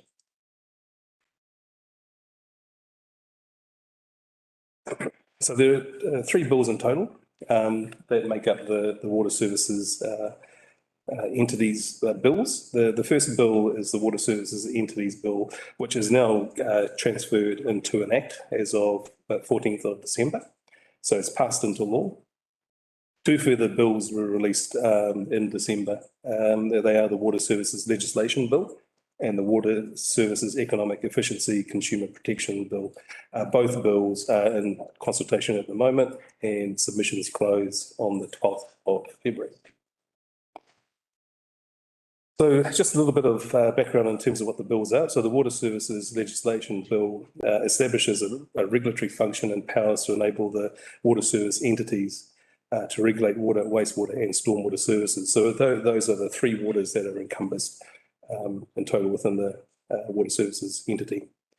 The Water Services Economic Efficiency and Consumer Protection Bill provides economic regulation and consumer protection for the three waters and provides a detailed long-term framework for ensuring the water services entities provide affordable and well-managed services.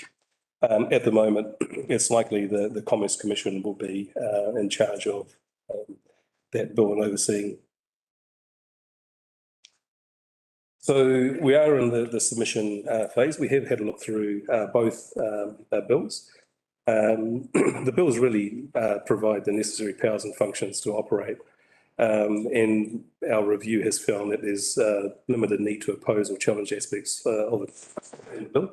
Unlike we did with the first bill, we did submit quite heavily on a number of clauses within that bill, which is now an Act. And therefore, we are recommending not to submit on the bill as a result of our conclusions. However, just pointing out there are a few issues that Council will be faced with. The stormwater for the transport network will remain with Council. There is a provision in the bill where the water services entity can provide or instruct Council to do pass-through billing for water services whilst they get up and running. And that could go up till 30 June 2029. We will be compensated for reasonable costs for providing the service. So look, at the moment, it's just an information piece of work. When the new chief executives get their feet on the ground for entity A, they'll work through the mechanics of whether they want to continue that relationship or whether they take it on themselves, given that Auckland, is 92% of the bills already. So, another 8%, it's a conversation that we'll continue to have. We are also working with the Department of Internal Affairs now that the bill has become law in providing information around assets and land.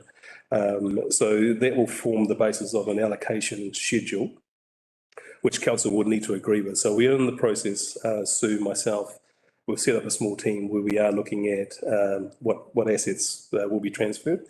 And we'll need to be quite prudent because there are shared services within some of our land parcels. So we will be quite prudent with how we undertake that activity. The bill also says that the land drainage will remain with Council. So the conversation we had earlier this morning around Rapo drainage, that will stay with Council. However, there is mechanisms within the bill where technical and operational services can be provided through the WSE. So the objective of the bill is to have no stranded assets. And it's also to try and get some efficiencies around. So I currently have one person that does my land drainage, but he is supported by a whole lot of engineers within council. So there is a provision there that whilst it retains with us, we can have a service level agreement where my person is effectively in the water services entity and is getting the wider support that they require. The other thing that the bill says is that the WSC directly can impose water restrictions, but they must engage with council. So the process is that myself, through the chief executive, comes to the mayor to say, look, we're getting into low flows and we want to commence with restrictions. So that process now goes away and it's the WSC that will make that call. However, they will engage with councils. So there will be a lot of assets within the roading corridor, and the bill quite clearly states that they won't be paying any rates for the assets within council land. They do want us to provide rating information, and again, we will be compensated reasonable costs for providing those services. The other thing that the first bill had is a consumer forum to understand the consumer needs. So the entity will be required to stand up a consumer forum, and I think council would need to be heavily involved in terms of making sure that our representation is in that forum. We currently bill ourselves for water and wastewater services. An example is libraries, etc. So we will now become a customer of the WSC. So we will be billed for water and wastewater services. Stormwater services is still a little bit complex and still needs a little bit of working through with the Department of Internal Affairs in terms of how that payment is made, not only from us, but from the general public as well.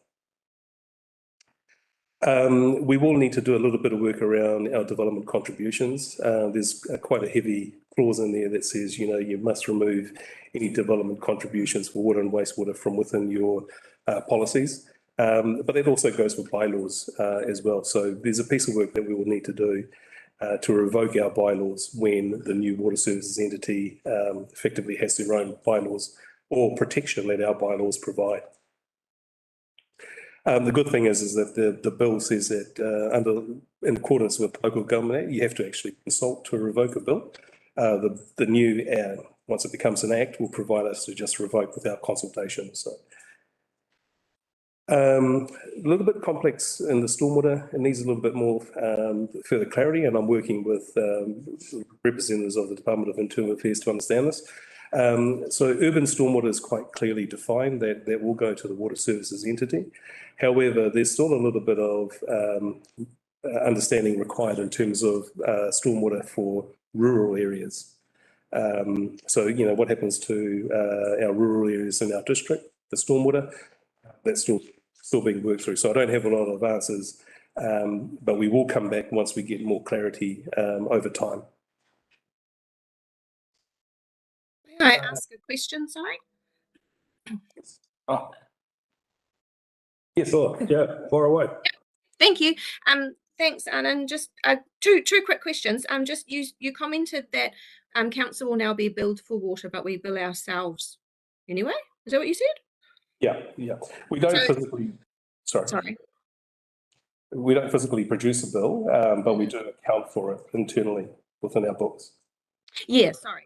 So does that effectively mean there's no net effect? Yeah, correct. To us, or? Yeah. Cool. And then the other question. Oh.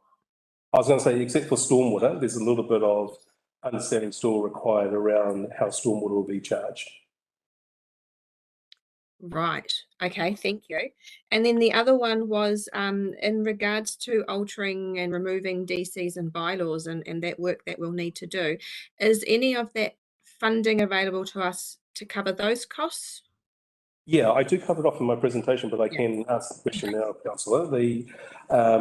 So there's a tranche 1 funding that we got late last year of 22K. The former council approved accepting that. We will use those funds for this very purpose. The other thing that we're doing internally is we've obviously set up a transition team.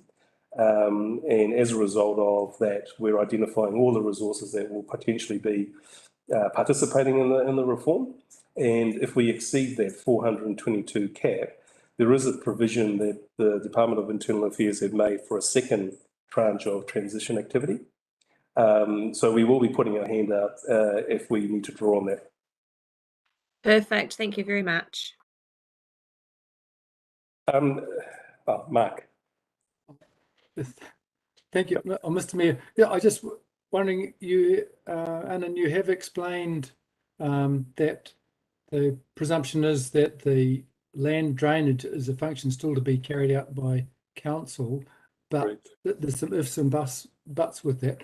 What would you suggest we advise the Raupo Drainage Committee at this point? I think we need to just advise that it's a status quo until we are told otherwise, and I don't believe the status quo will change. Okay, I'm sure we're pleased to hear that. They've provided clear direction, unless there's a change in direction as a result of the changes that occurred yesterday, that land drainage will not be part of the water services entity. Yeah, but we have the option of opting in or having the technical services. Yeah. Okay. Yeah. Thank you for that. There is a provision where the water services entity can, through a level service agreement, provide the service. It just means that we need to pay for it if we see there's value in doing that. Sure. Okay. Thank you. Councillor Lambeth, you Chair. Councillor Lambeth had his hand up.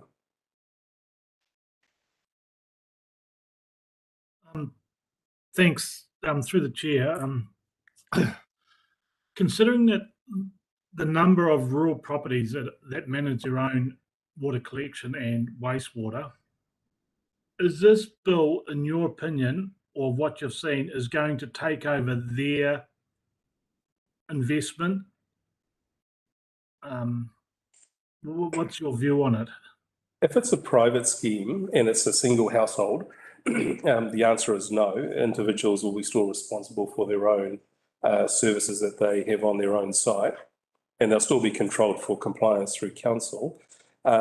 The provision within the Te Mata ROI and within the bills is that if a community that provides water for more than one person or a commune, and they can't undertake the work to the standards required, there is a provision for the water services entity to take over the function of those facilities. But for individuals, the bill is quite clear that it remains as the individual person's responsibility. Yep, thank you. That's what I thought. I just wanted to confirm for you. Thank you very much. Yes. Yeah, thank you, Mr. Mayor. So on that, just even here, there are a number of collective areas of 1, 2, 3 dozen homes that are all joined into a septic. So you're saying that it's possible that the water services entity 8, may seek to take control? So if you're talking about wastewater, I think at the moment, no. But if you're talking water, we now jump to the water, which, because if you're providing more than one, you become a water service provider. Yep. And then you've got to comply with all the requirements of being a water services provider. So in the event that that small community couldn't fulfill that obligation, there is a provision for the water services entity to come in and do that. Because the water services bill that was passed to allow Te Mata ROI to establish, it's all about protecting public health. So they're very clear from a water supply perspective. I think there's still a little bit more work to be done on the wastewater side. In the interim, I mean, if that system was to fail, then council would have to step in with their enforcement obligations and take enforcement. Thank you, Mr. Mayor. I'm not fully au fait with what's going on and proposed with the Water Services Bill, but I see at first glance this is a very dishonest piece of legislation that mixes science on water treatment with political aspirations, as I'm seeing it, and they should not be in the same bill. I think it should just be totally rejected by council until after the next election and perhaps reviewed then?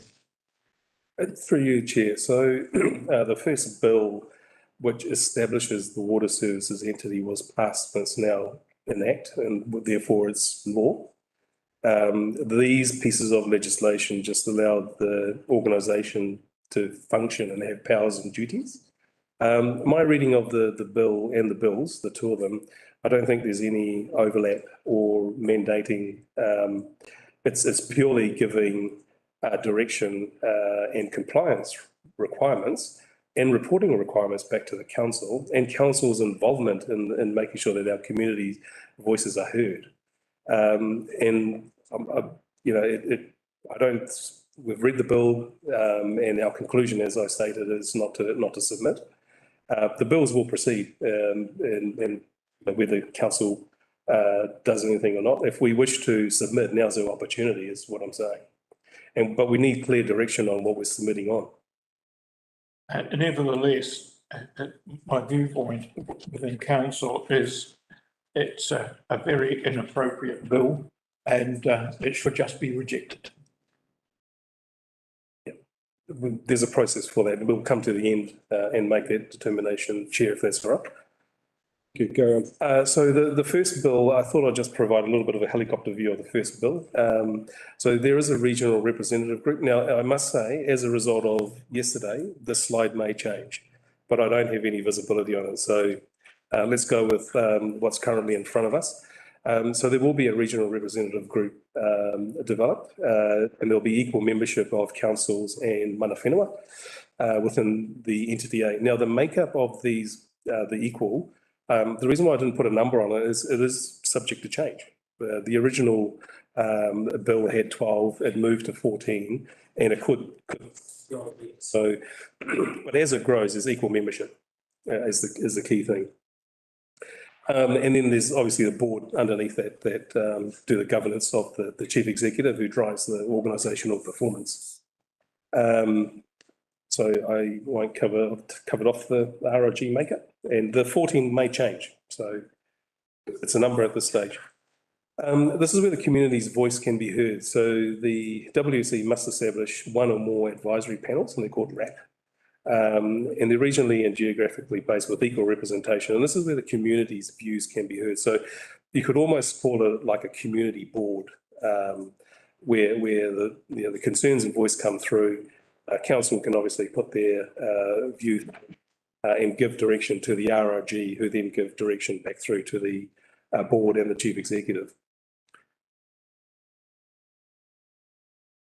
Right, this is a little bit of history, but I think it's worthwhile the council and new elected members understanding it. So there were three packages of work or funding that was available. Apart from the stimulus work that we got during the COVID period, there's a Better Off funding work package, there's a transitional support and No Worse Off funding. So as part of the stimulus, Kaipara got 4.6 million, and we've effectively done renewals across the district, and we're very appreciative of that because it's made our infrastructure go a long way. More work needs to be done though. And then government then has announced Better Off funding, and Kaipara District Council received $16.14 million. And at the moment that is earmarked for two community facilities like these. Further detail can be provided. Transition funding, Kaipara, based on our population, we got 422,000. We put a paper to the council late last year. They approved taking that funding. And I outlined to the council at that time that if we didn't take funding and the bill became an act, we would have to comply. And I don't have 422,000 in my OPEX budget. So we're grateful of that funding. And there's a second tranche they haven't talked about the release of, but potentially is available. We're doing some early work to identify the total cost of Kaipara and how much it's going to cost. And if it exceeds that 422, we've got a visibility of what our delta is, and obviously go for further funding when that package is released.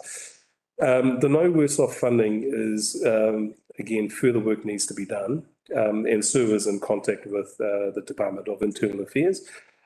This is making sure that when you decouple the three waters, the council's not landed with any stranded costs. So that's a piece of work that will continue to go through and will bring back to council as we start to work with government and fine up on that detail. And then obviously there's the debt transfer. So our Three Waters assets will be transferred, but the debt goes along with it, and we will be compensated for that debt. And again, Sue, myself, we're working with the Department of Internal Affairs through the legal work stream, just to make sure that we've got great clarity and definition on that piece of work. And so our next steps, Chair, is that we want to continue to work with DIA. In fact, we're actually mandated to do so. It's an act now, and the Chief Executive has to comply. And we also want to support Taituroa's submission, which is Local Government of New Zealand Aotearoa. They are submitting on both bills. I have seen their submission. They are largely not opposing the bills. They are largely just clarifying and refining aspects of some clauses within the bill. So that's the end of my presentation, and I'm happy to take questions, but also direction if my recommendation not to submit is reconsidered. Any questions? Thank you, Mr. Mayor. I know that this will be still a workup, but are you able to share with us what you understand at the moment would be the scope of assets that on July 1, 2024 may be transferred? Yeah. So at a very high level, all our water plants, wastewater plants, our water, wastewater infrastructure, and our stormwater infrastructure. Now, the stormwater infrastructure is going to be complex in the sense that the road drainage will stay with us, but pipe network for the primary flow and the secondary flow will be transferred, but we will need to do quite a bit of detailed work to understand that. Now, it's going to be a lot of work, but the benefit that we get is that we then start to enhance our own asset register of information that we didn't know. So that's it at a very high level. Then we come to the nuances of disposal fields that we have at Browns Road. And other land that we might have infrastructure on, how much of that gets carved up? So, we have pump stations on reserves. So the pump station will go. Does the land go, or is the land retained by council? Yep. The land go and they pay rates to council. So quite a lot of work, Mike, still needs to be done. And the rubber, I guess, is hitting the road now because the bill's been enacted. Chief Executive has been appointed, and there'll be some tweaks, I suspect, as a result of yesterday, but the fundamentals, I suspect, won't change. But look, we'll continue until we get direction from DIA that direction is changing, and we'll just have to see what those changes are. But one of the things that retain important land. So look, we will bring back to this council what we believe is the allocation schedule that will go to DIA. I think it is important that council do sign that off. So that'll probably be 3 to 4 months away. Could be longer, but that's the sort of horizon that we're looking at. Councillor Lambeth.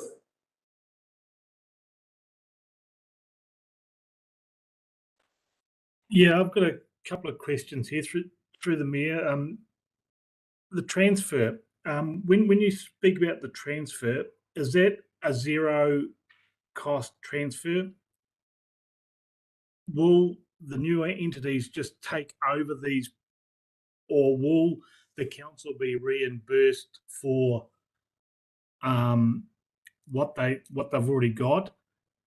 The next thing relating to that, would ratepayers expect a massive reduction in their council rates, and is it envisaged that there'll be a third rate that they would pay? And also the new systems that we've got that are working well, that the council has built over the last 10 years, would that be, would the council be reimbursed for those, or is it totally a zero cost? Yeah, I was thinking, Councillor, I'll start with your last question and work towards question one, if that's okay. So all the assets that relate to water and wastewater that are primarily for that purpose will be transferred to the water services entity. That's point one. That's point three. Point one, in terms of the debt, and the two questions are related, any debt on those assets will be passed over to the new water services entity. And then there'll be a debt transfer back to council. So in effect, it'll be net.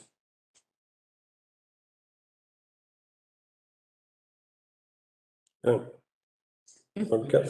Could you explain more, please? Look, I'll get Sue to. Okay. Come to the table. Okay. Good. Microphone over there. The assets of water and wastewater and stormwater, I think it's only urban stormwater, will transfer at zero, and we will also be repaid for debt. So the DIA are coming to discuss the debt and with us in 2 weeks' time, and also other items, because they've asked for a lot of information from us. Yeah, so they get the assets and we get our debt recovered on those assets. So if I'm thinking on the right track, the 88 million that was spent on the Mangawhai system, we would actually be credited for that, and all of a sudden the KDC would find themselves very flush, or have I got this all around the wrong way? No, we won't be flush. What we won't have is debt, I mean, external debt. We'll still have internal debt, because the majority of our debt relates to our water and wastewater assets. We haven't built stadiums or swimming pools or things like that, which other councils have. Yeah, it's probably the residual debt still on those assets. So that's the 24 million. 44 million. 44 million, yeah. Wow. And to answer your second question, yes, we'll need to do quite a bit of work with Sue's team, because we will need to still retain a portion of the rates for urban stormwater, if that's still to be retained with us, and other stormwater, road drainage, stormwater, etc. I think I'll just stay silent on the rates reduction at this stage until we do work with DIA. But it'll be essentially, comes off the council rates, but then there'll be a water charge that will be provided. And what they're suggesting, or what's proposed at the moment, is that the council could keep on charging up until 2029 for water as well, but on behalf of the new entity. So we're working through that as well, but that's the later thing. They haven't decided. So I think through you, Chair, what might help is that as we get information and we get clarity, that we just bring it back to this council, either in a briefing or in the Chief Executive's report at the council meeting. If I can intervene, frankly, it's a change from a set of ratepayers confined to Kaipara to a set of ratepayers confined throughout government. Kaipara then has lost control of its asset. It's got no control with what government decides then for its asset. And in the long run, the argument over whether we're getting sufficient inadequate consideration probably fades into oblivion over 20 or 50 years that this will perhaps run. But we might have 20 to 50 years of uncontrolled rates paying for the capital expenditure again to renovate assets that we've struggled to create.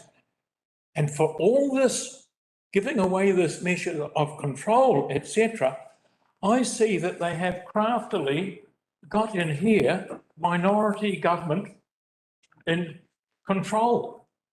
I can't think of anything more stupid in my life.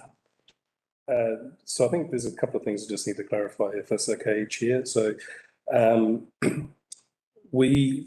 District Council will be facing a major need for infrastructure upgrades, both at our treatment plants, water and wastewater, but our reticulation as well. So we're assuming that everybody else is going to subsidise us. I'm not assuming that. I'm saying that there's. I think that assumption is implicit that there's a capital charge that we can't meet. So that carries the assumption that somebody else is going to meet it. Well, I guess what I'm saying is that there's a significant investment required in the next decade. It's not sustainable on our current ratepayer base. So that's point one.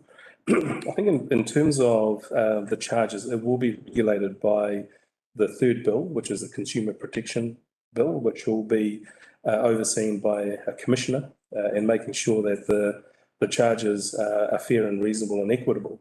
Are you suggesting to me that if it's governed now with 3 bills, it will be simpler?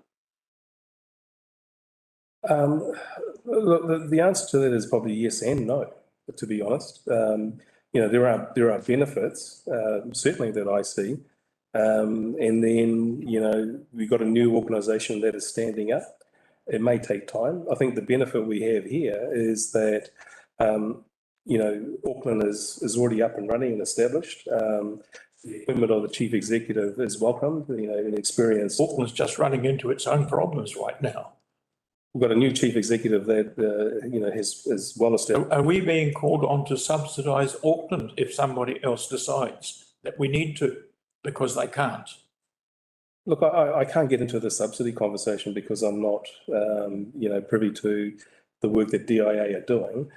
I guess what I'm saying to council is that, we've got a, and we'll bring this work to council, but we've got a 600 million need in the next decade. Sorry, which?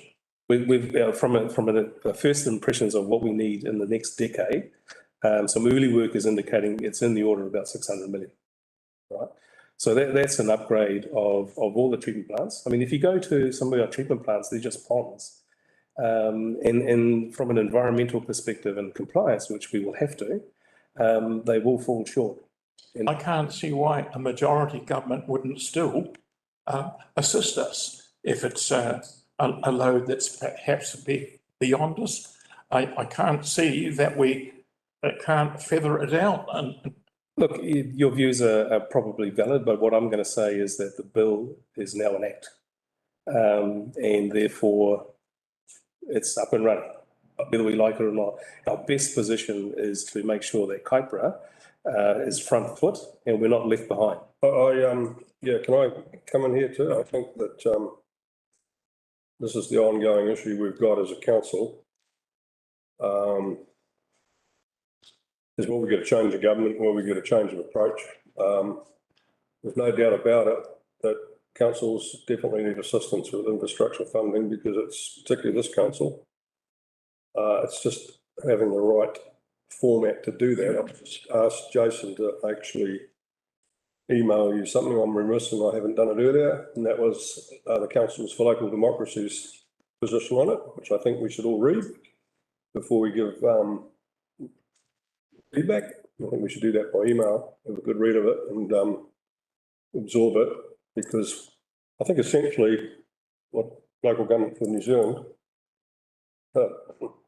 Councils for Local Democracy for New Zealand, they don't want to stop a funding process that works. It's just the nature of it. Co-governance issue is a big one.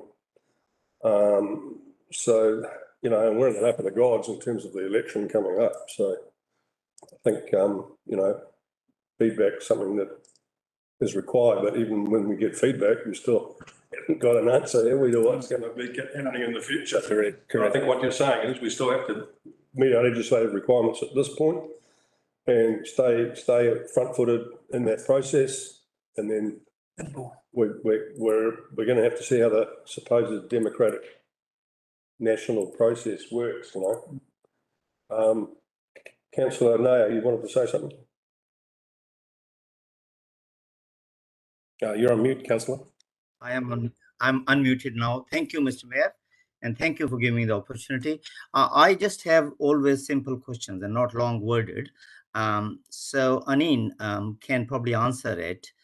Given that it is happening, would you recommend to the elected members and the CE to put an embargo on all those discussions and spending on these three water stuff, especially the drinking water and the wastewater? Lots is being said, lots is being added to the annual plan, LTP and whatnot. It will save a lot of breath and our effort if we're gonna hold fire for 6 months, nothing gonna change. And wait whether we get a new government with no three waters or we get a government with modified three waters. But we are as a practical solution to carrying on the stuff we want to do rather than talking about it, which is not gonna happen. So that's my submission and question probably to Anin. What's his expert view on the fact how far we should go with planning on our wastewater? Because we have project in Dargaville, we have project in Mangawhai, and we are wasting a lot of time and energy. Should we hold fire? Yeah, that was a long question, Councillor, but I'll see if I can unpick aspects of it. Look, you need to leave the decision whether we should proceed with aspects of planning or not with myself. It's an operational issue. And the reason why I say that is that, yes, some parts we will certainly be working with the new incoming chief executive to say, look, it's not worth our while pursuing this because expertise will come from a bigger organisation and there's low risk to council. So I'll be taking a risk-based approach from two things. You know, are we making sure that our infrastructure doesn't fall apart in the interim? If there is an opportunity to sweat that asset further until the new water services entity is up and running, most definitely. But also I want to make sure that we do enough planning so that our projects in the Kaipara district get front and centre of the new entity. So if I don't do sufficient planning and the planning has to happen in that entity and it gets part of the whole entity A, I want to make sure that our key projects aren't lost. Right. So I will be doing a certain amount of planning prudently, but making sure that sufficient so that our works in the new services entity are front of line. Thank you, Anin. That's a very good answer. But can I suggest you, when you have discussions in the interim with the WSC and the likes of other people, DIA, would you also be consulting them whether you should be spending on that large scale? Because they will be guiding you, I guess. Yeah, I'm going to turn that around and say I'll be guiding them in terms of what our needs are. Okay. And then they can tell me if that's, you know, whether they like that or not. Look, I don't think they'll be involved in a lot of the detail. As I said to you, we now have to establish a relationship with the new chief executive that's come in. Yeah. And look, there will be opportunities, I'm sure, for the council to meet the new chief executive. But it's making sure that we do enough, but making sure that we also don't do too much. And because the expertise will be wider than what we have, if I have to be honest. So, you know, as an example, and I'll be real quick, the Mangawhai treatment plant, you know, we may, on certain aspects, slow down. On some aspects, we may do some design to make sure that we're, you know, got sufficient pipeline in the cupboard for the new entity to pick up. Okay, that's very good. Thank you. Comment here. I had a bit to do as chair of Kaipara Citizens and Ratepayers Association with the claim against government for compensation of government's ineptitude as the watchkeeper, and the government passed special legislation to deny themselves deny us of any ability to claim for that which they were responsible for. And so the government can't be trusted. I don't see why on something like this, I can't leave the decisions on the water side in your competent hands. I'm not criticising that at all, but I don't see why here we have a government arrangement for the WSEs providing for a two-tier governance arrangement consisting of a regional representative group, RRG, which provides joint oversight of an entity by an equal number of representatives of the territorial authority and mana whenua from within the entity's service area. It goes on further to deal with 14 members with a 50-50 council with iwi/hapu composition.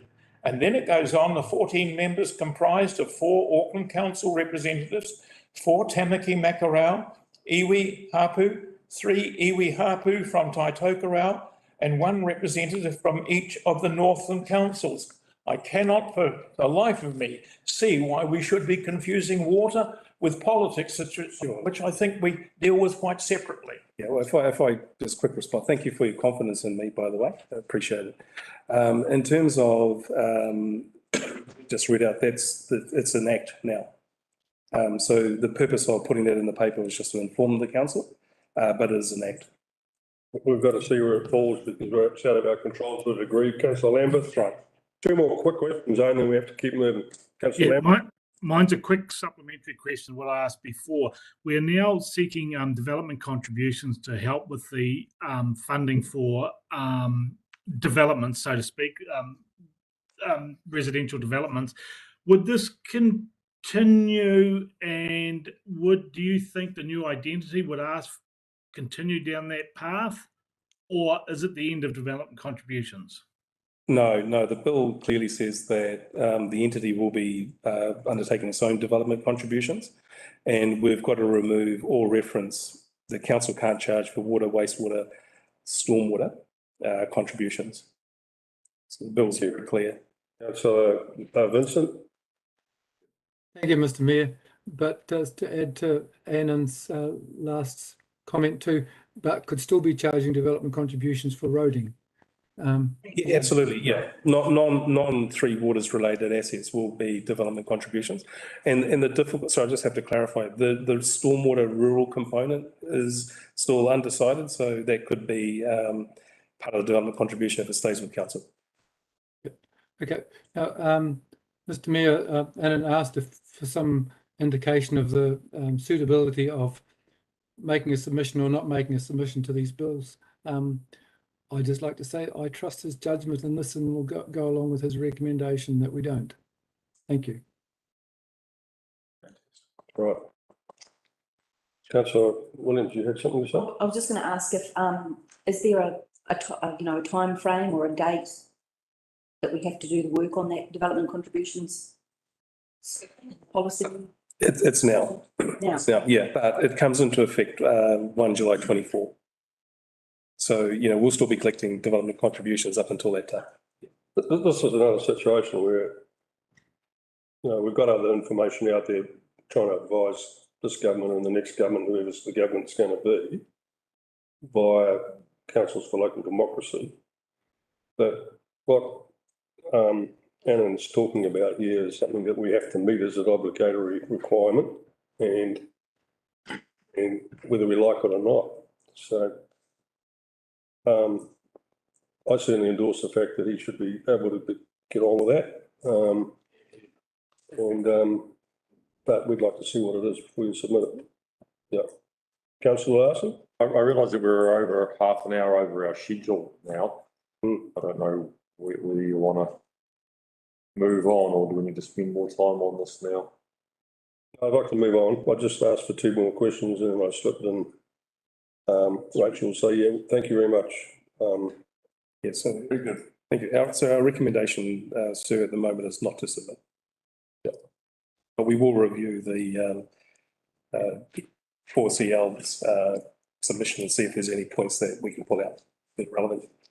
Thank you. Okay. Okay. Tracy Dean will present an update for the LTP.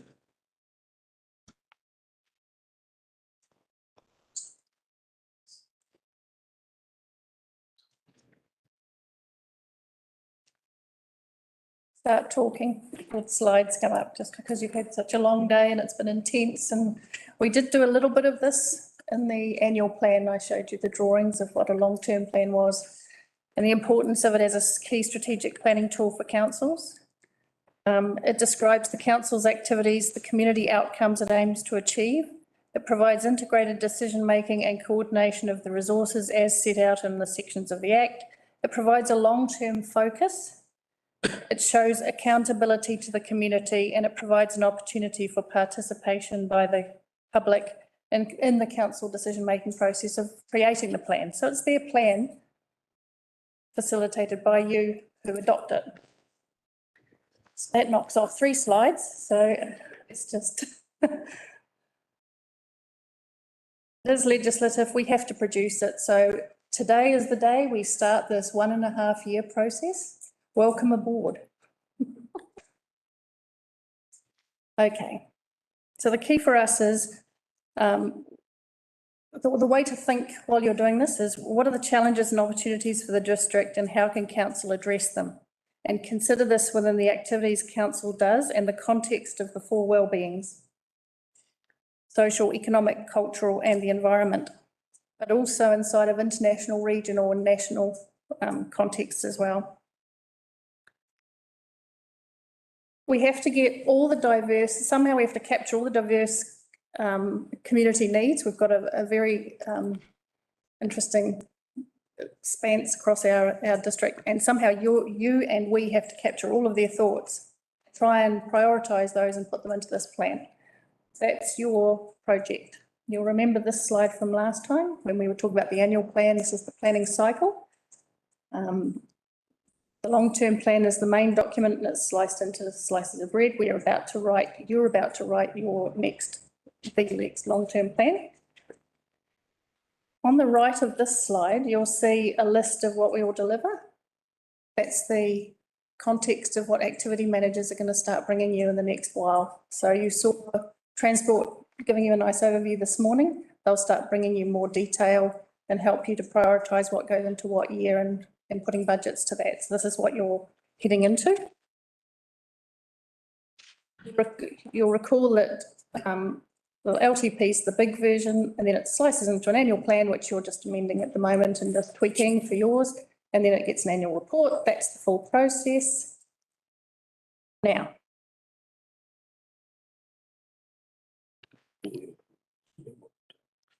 we have a project team that's going to take you through this. As every statute is included in timeframes, the team plans well ahead with what needs to come to you when. A series of briefings will be scheduled to give you the time and space to work through each component of the plan. Council staff and subject matter experts are brought to these briefings to offer information, guidance and advice, and they'll seek your direction as to what to include in the plan. So much like your transport one this morning, they'll give you a good context and then they'll say, okay, inside of that, here's what we'd like to do. What do you want in, what do you want out? So making that sound so simple. A formal consult, so you'll see by the slide here, or the top line, that's what it'll keep coming back to you every month. But at the same time, we're doing pre-consultation with our community because it's very difficult for you to get around all of your community and find out what they all need. In addition to the pre-consultation, before we get to the March consultation date, after that, they get another bite at the apple and they'll get to do the statutory process, which is a full-on consultation. But we want to gather as much information before and get it into the draft consultation document. So their input is all the way along.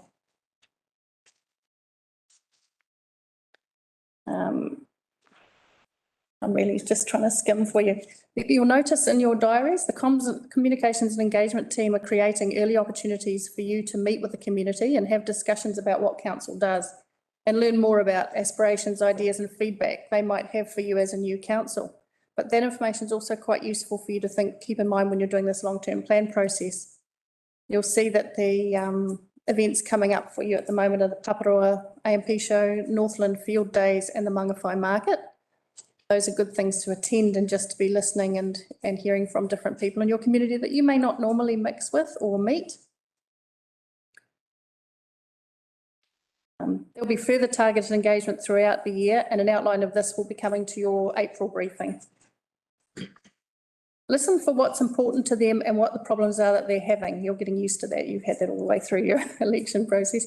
What do they aspire to and what do they need? And it's not what they just need right now. You need to think 10 years, 50, 100 years and try and think, oh, is there something we need to put in place now in order to achieve that in that distant time frame? What will give them a great life in Kaipara? Bring this back to the briefings and raise them when those topics come up.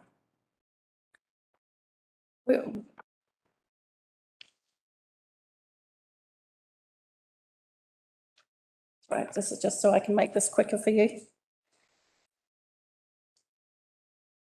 So the next briefing, at the moment, you're listening to the community and you're about to do your vision and your community outcomes. You're doing that separately in a workshop, I believe. That's the only things you need to be concentrating on at the moment. And the next briefing in March will bring you an environmental scan, which is the context and the environment that we work in. That'll bring you growth projections and statistics and more about Kaipara. So that's your next one. March gives you your whole world that you're working in. And then from April, you'll start getting activities coming. And we'll guide you through that process. So don't be too daunted by it. Just keep listening to your communities for us. That's the important thing. Any questions? Excellent. Tracy? Very nice and concise. That was excellent. I think we answered a lot of the questions around that in the previous item around stuff that we can't do. Okay, next on our, we're gonna have a refreshment break? You can have a, yes. What do you want to push through, members? What do you want to do? Push through, okay. We can move. That's okay. We're gonna go to, public excluded at this point. Review.